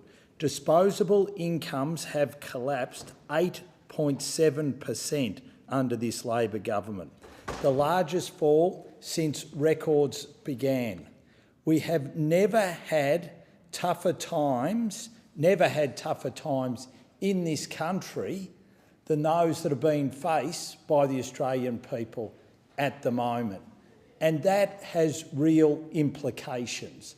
And one of those implications is that we're seeing at a greater rate people are putting off having children. Couples are taking the decision to put off having children. And now we've seen our fertility rate drop to 1.5. Now, the Prime Minister, Anthony Albanese, the Treasurer, Jim Chalmers, says there's nothing to see here, everything's fine. Well, by every measure, it's clear that everything isn't fine, and they have to, before it is too late and they cause too much pain, they have to focus on addressing the cost of living crisis in this nation. And if they don't, then they should just say, this job of being in government is too hard for us and we're going to let someone else have a try. And they could start by addressing the fact that we have seen personal income taxes increase by 25% in the 2.5 years they've been here. 25%. So you've seen real disposable incomes drop. You've seen real disposable incomes drop at a greater rate than nowhere else in the world, and yet we've seen income taxes go up by 25%. No wonder people are feeling pain in their household budgets. But not only that, they're putting pressure when it comes to housing, and we've seen how that pressure when it comes to housing has been placed on the Australian people. They haven't been allowing houses to be built, and they've let in 1 million people in just over 2 years. So no houses being built and 1 million people have come into this country. And they wonder why we've got a rental crisis and a housing crisis. And why then, especially young Australians going, I don't know whether this is the right economic climate to have children. I don't know whether I can afford to have children because, first of all, I want to be able to put a roof over my head. And that's why this motion is so important, because it calls out the government to finally act. Get your heads out of the sand, Prime Minister and Treasurer, and understand the pain that you're causing people and understand that you need to act. Now, you've got one last opportunity before the election, because we're all assuming the election's going to be in March, and that's the MyEFO. So when you deliver the MyEFO, Treasurer, in the lead up to Christmas, let's see you address some of these cost of living issues. Because if you do that, you might start to instil some confidence into young people in particular that now is the time to start a family. But if you continue down your policy approach, 25% increase in income tax, making sure that disposable incomes reduce at a rate that we've never seen before, making sure that you're not building houses, making sure that you're continuing to deliver your Big Australia policy, which has seen 1 million people come into this country in the last couple of years, then I can tell you what we're going to see, sadly, is that fertility rate get even worse. And we have to ensure that young Australians can have the dream of owning their own home and having their own family. I thank the member. There being no further speakers, the debate is adjourned and the resumption of the debate will be made in order for the next day of sitting. And there being no further business at this point, it hasn't been referred back to the House. The migration amendment prohibition items of immigration detention facilities has not yet been referred to the Federation Chamber, and so the Federation Chamber is suspended until the chair is resumed.